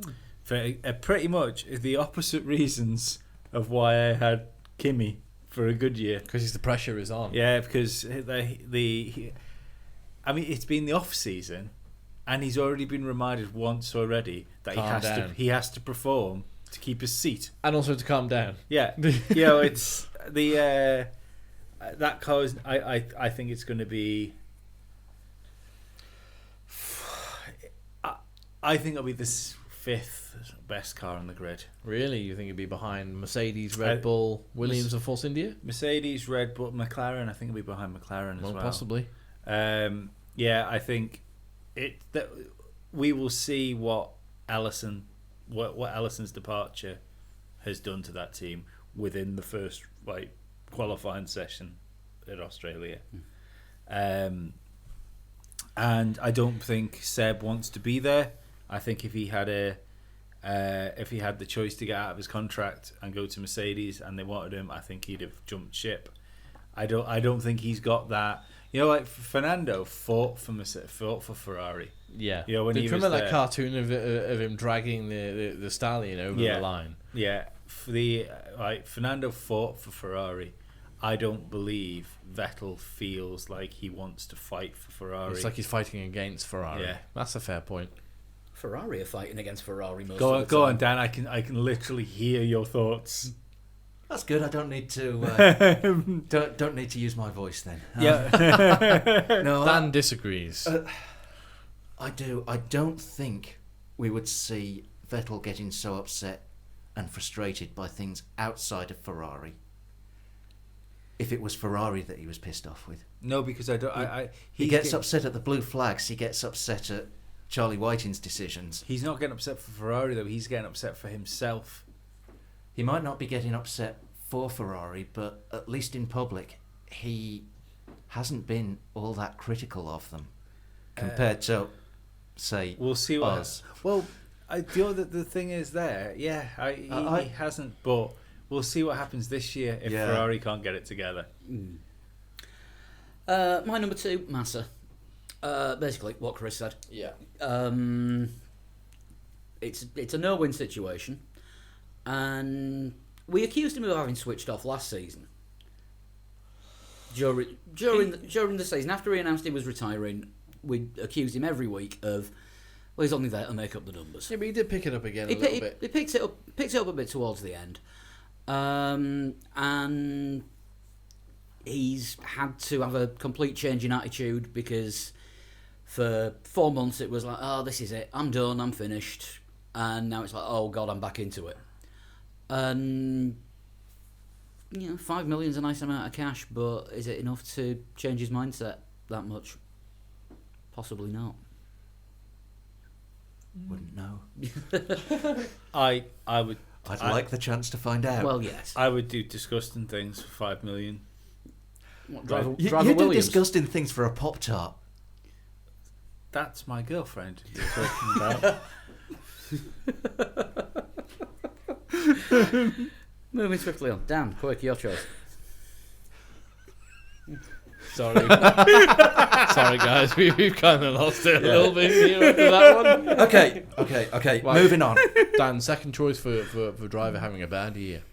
Fernando Alonso. Ooh. He can only lose this year. Yeah. He can either be the slightly better driver in a car that's not going to be as good as he wants, or he can be beaten in a car that's still not as good as he wants. Yeah. Yeah. Unless And- he goes out and wins the World Championship. It's a loser year for Fernando Alonso, isn't it? Yeah. I think if McLaren have a chance to be top 3 in the Constructors' Championship, that might be enough, given where they've been, to keep him motivated. If he has hope for 2019. If he's got hope. Yeah. But I don't think they'll be top 3. No, I don't. Yeah, I think you're totally right, and that's the thing. If he can land himself, say 4th in the championship, ahead of Stoffel, Yeah. then it's fucking Then it's on. plowing forward, Yeah. isn't it? But yeah, I totally agree with you. My choice for second driver having a bad year. Sorry, Dan. Danny Kvyat.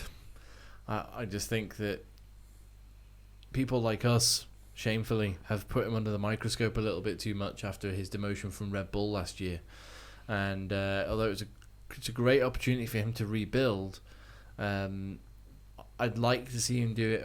I'd like to see him rebuild away from the normal sort of like under normal scrutiny of a Formula One driver, but it won't be that for him this year. It's gonna, anything that goes wrong for him is going to be amplified and magnified straight away as, ooh, Danny Kvyat's not with it, when it could just be a simple mistake. If he loses to Carlos Sainz, it's going to be, well, Kvyat's still not on the pace, and it's unfair from people like us to perhaps scrutinise him as hard as we did when he was having his tough. So I think he's gonna find it tough. Not necessarily a bad year. I just think he's gonna find it tough, and hopefully his performances in what we think will be a pretty good Toro Rosso car prove me wrong. But I don't think he's going to enjoy 2017 as much as he wanted to.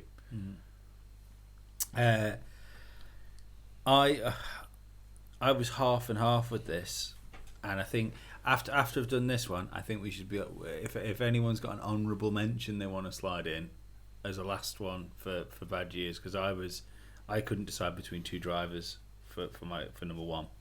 I've gone with Lance Stroll. Pretty much what you said, where I don't think he's ready. I think he needs another go in a junior year or something like that.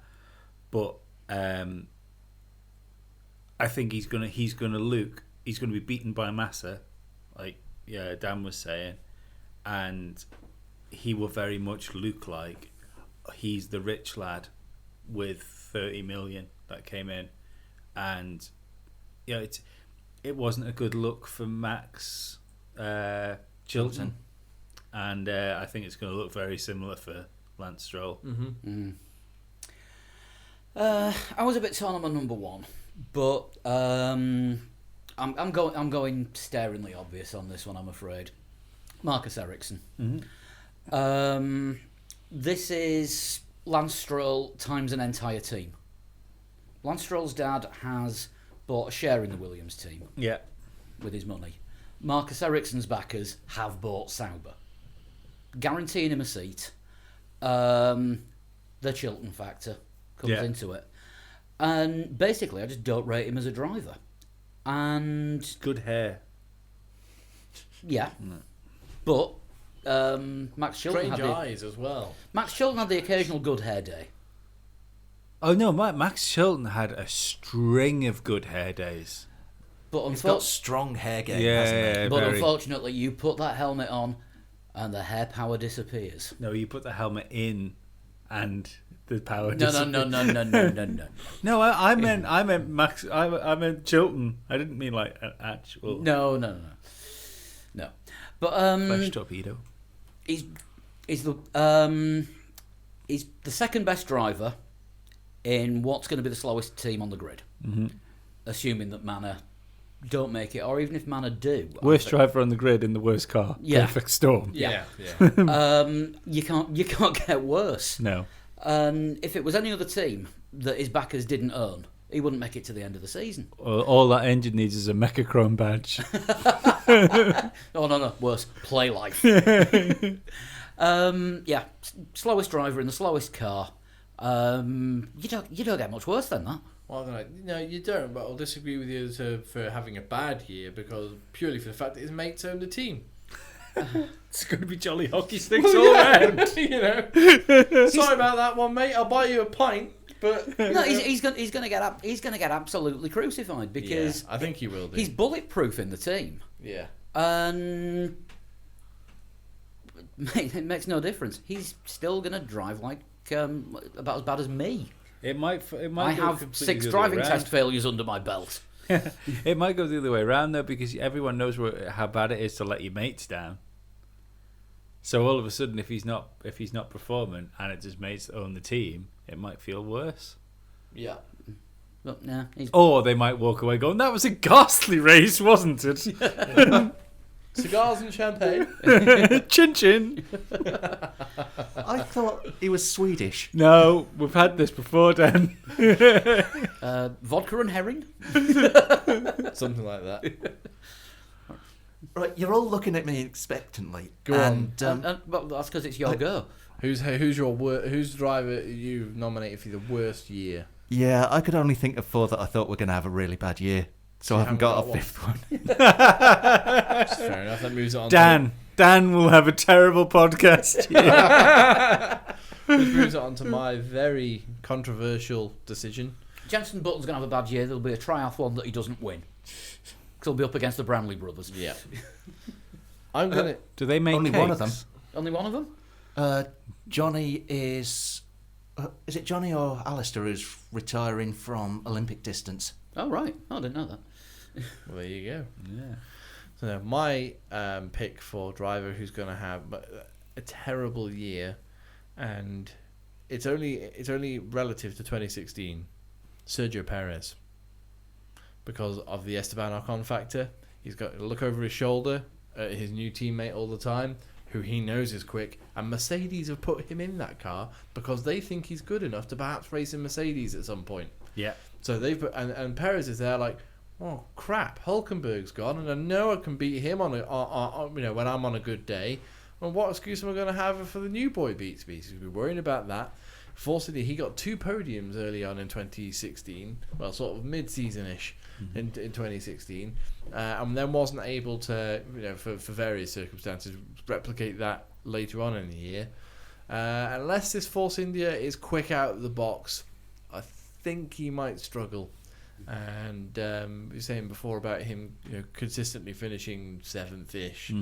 I think he may well just be doing that, and this could be the season. I don't know. I hope it isn't, but it could be the season that breaks Sergio Perez, because he is, for the first time in his career that I can think of, in the most uncomfortable position. When he went to McLaren, he was a new boy at McLaren, and people expected him to do okay, and he didn't. He didn't really do okay, but he did 1 year at McLaren, and then he jumped ship to Force India. Now he's Jumped, you say? He's probably pushed. He was probably pushed, but Was pulled out of the water by by Force Force India. India, yeah. Oh, you've got lots of sponsors on your cap. Do you want to drive for my team? Said Vijay Mallya one day. Vijay Mallya going, tilt his head back. Need to clear the airway. Put some Kingfisher down him. Yeah. Do you still have the Mexico money? The money. the money, Sergio? The money. Yes, I know we just pulled you out of the sea. Stop saying that. do you want to go back in? I have my own pirate ship. Yeah. So at the end of his first season, well, not even at the end of his first season, partway through his only season at McLaren, it was quite obvious that he probably wasn't going to be staying there very long. And he went to Force India. The pressure wasn't on him at Sauber. It wasn't really on him at McLaren as such, because Jensen was there before.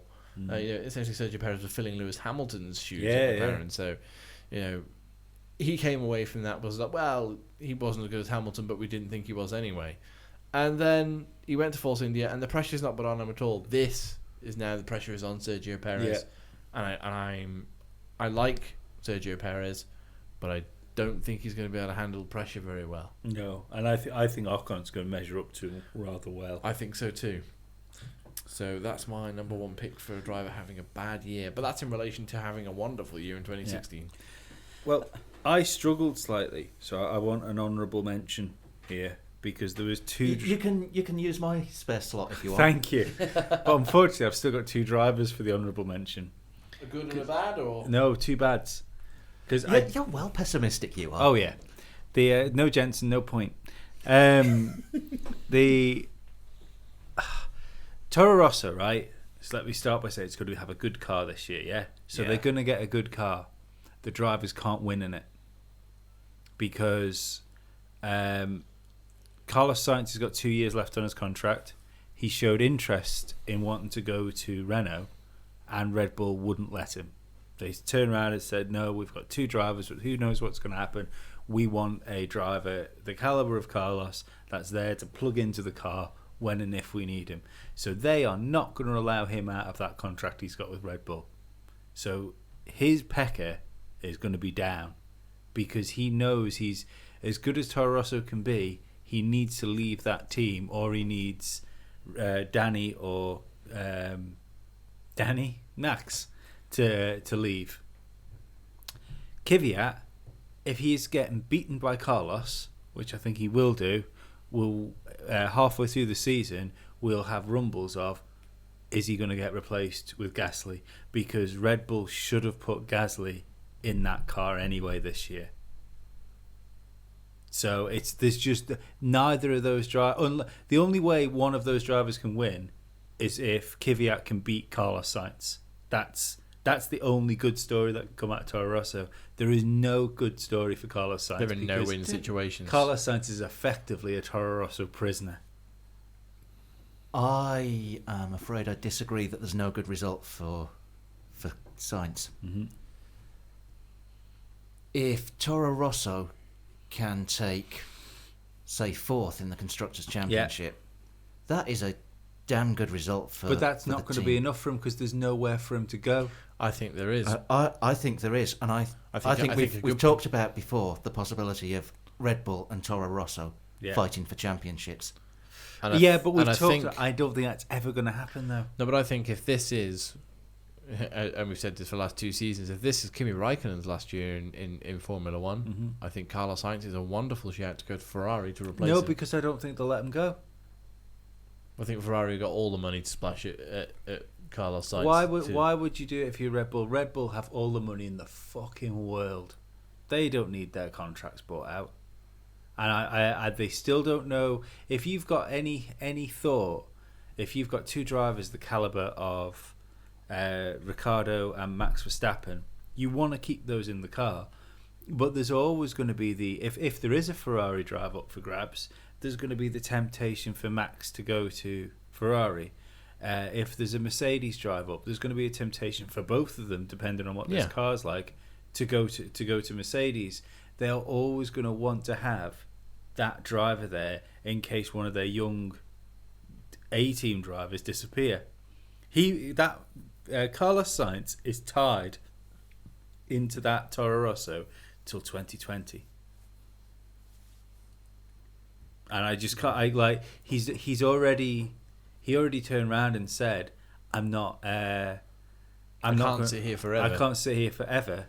And Red Bull made it quite clear. He's got motivation then to make sure he's impressing everyone. Yeah, but how can you keep that motivation if he wanted to leave the team this year? Of course he did. Yeah. That's logical. Even Red Bull have got to see that he wants to be challenging for world championship places, and with the Red Bull seats being filled for the foreseeable future. Yeah. Can you not see how demoralising that must be, though? Oh yeah. I can, but It's like it's both demoralising and it's a spur to just wring the shit out of that Red Bull and show them it's that like out of that Toro Rosso and show them that they made the wrong choice with Verstappen. It's like working for a family business where you know for a fact you will get to a certain point, not get any further, because the next guy that's going to get the big promotion is going to be the boss's son. It's like being Prince Harry. Yeah. Yeah, he's got to stay the best Toro Rosso driver now for 3 seasons essentially, and that might be quite easy for him.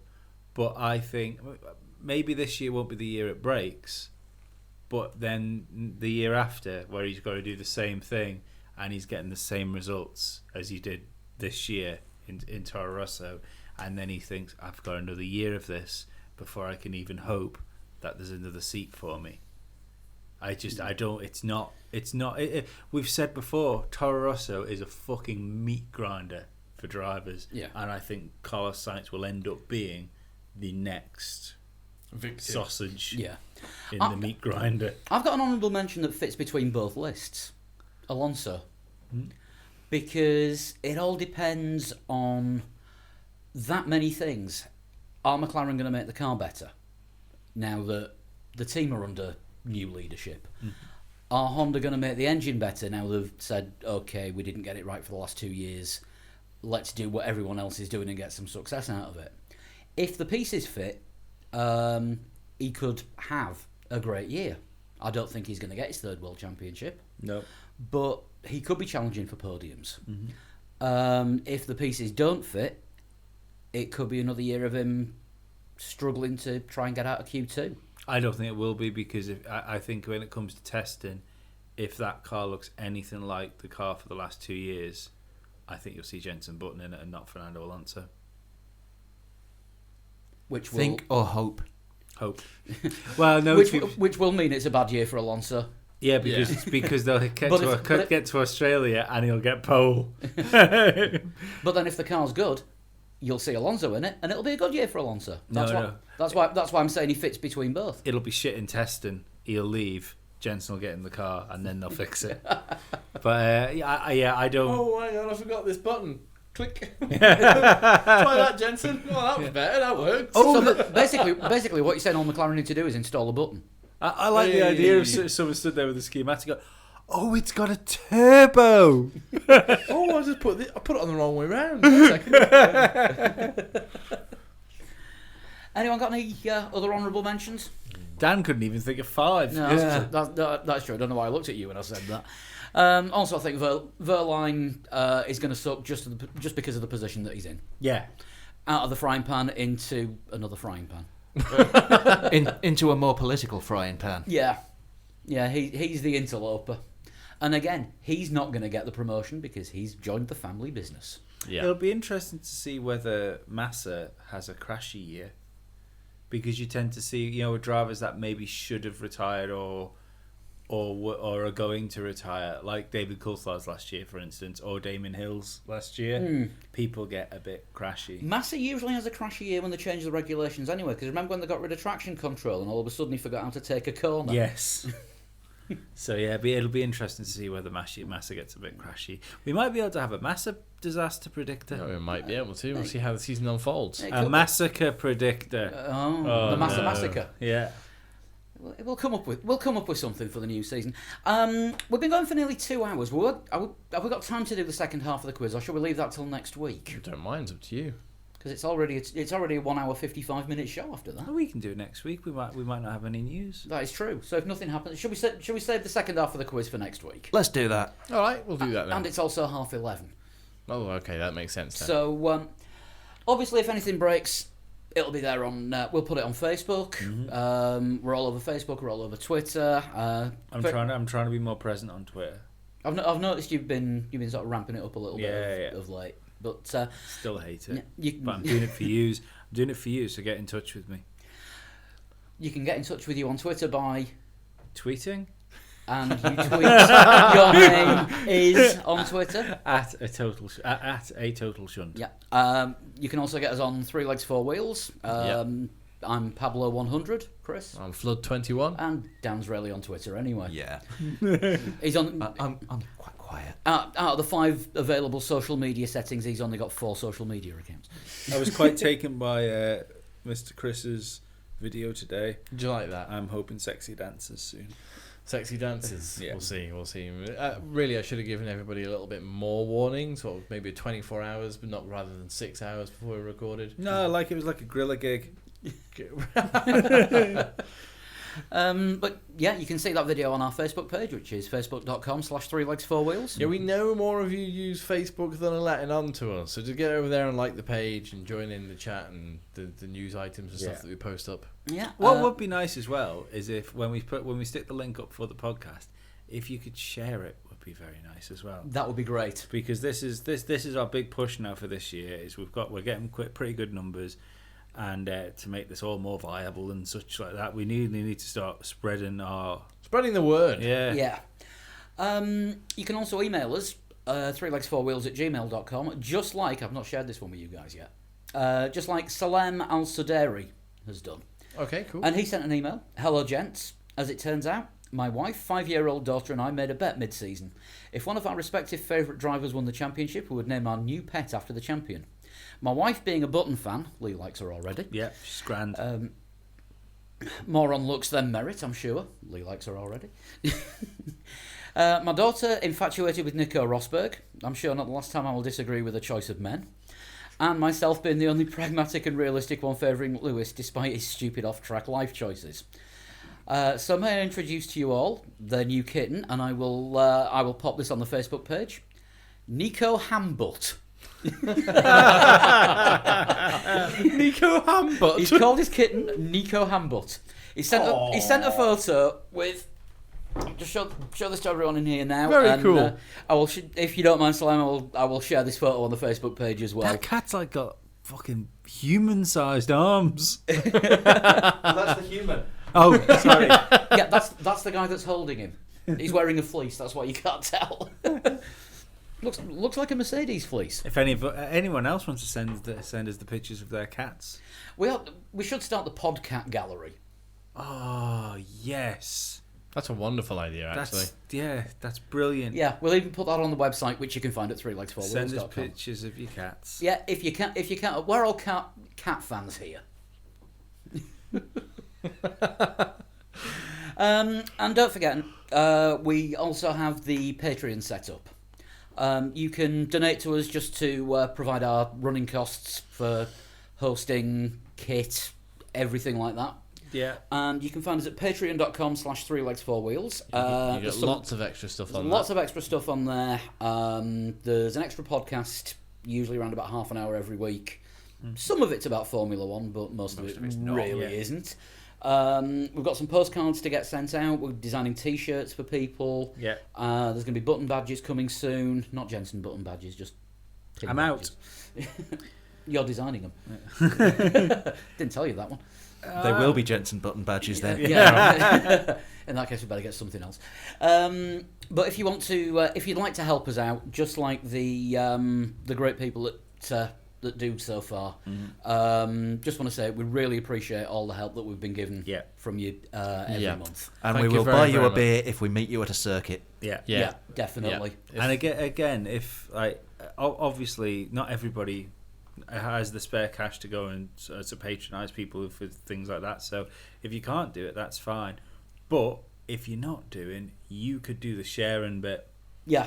That is just as important to us as getting listeners as getting dollars, because you might not be able to patronise it, you might share it, and one of the people you give it to might patronise us, therefore paying your subscription for you. Yeah. That is a fucking bargain. And therefore, we sound better. We have, we can afford good microphones, good recording equipment to give you a good podcast. And At the end of eventually the day. we can do this full time and give you loads of content. That is true.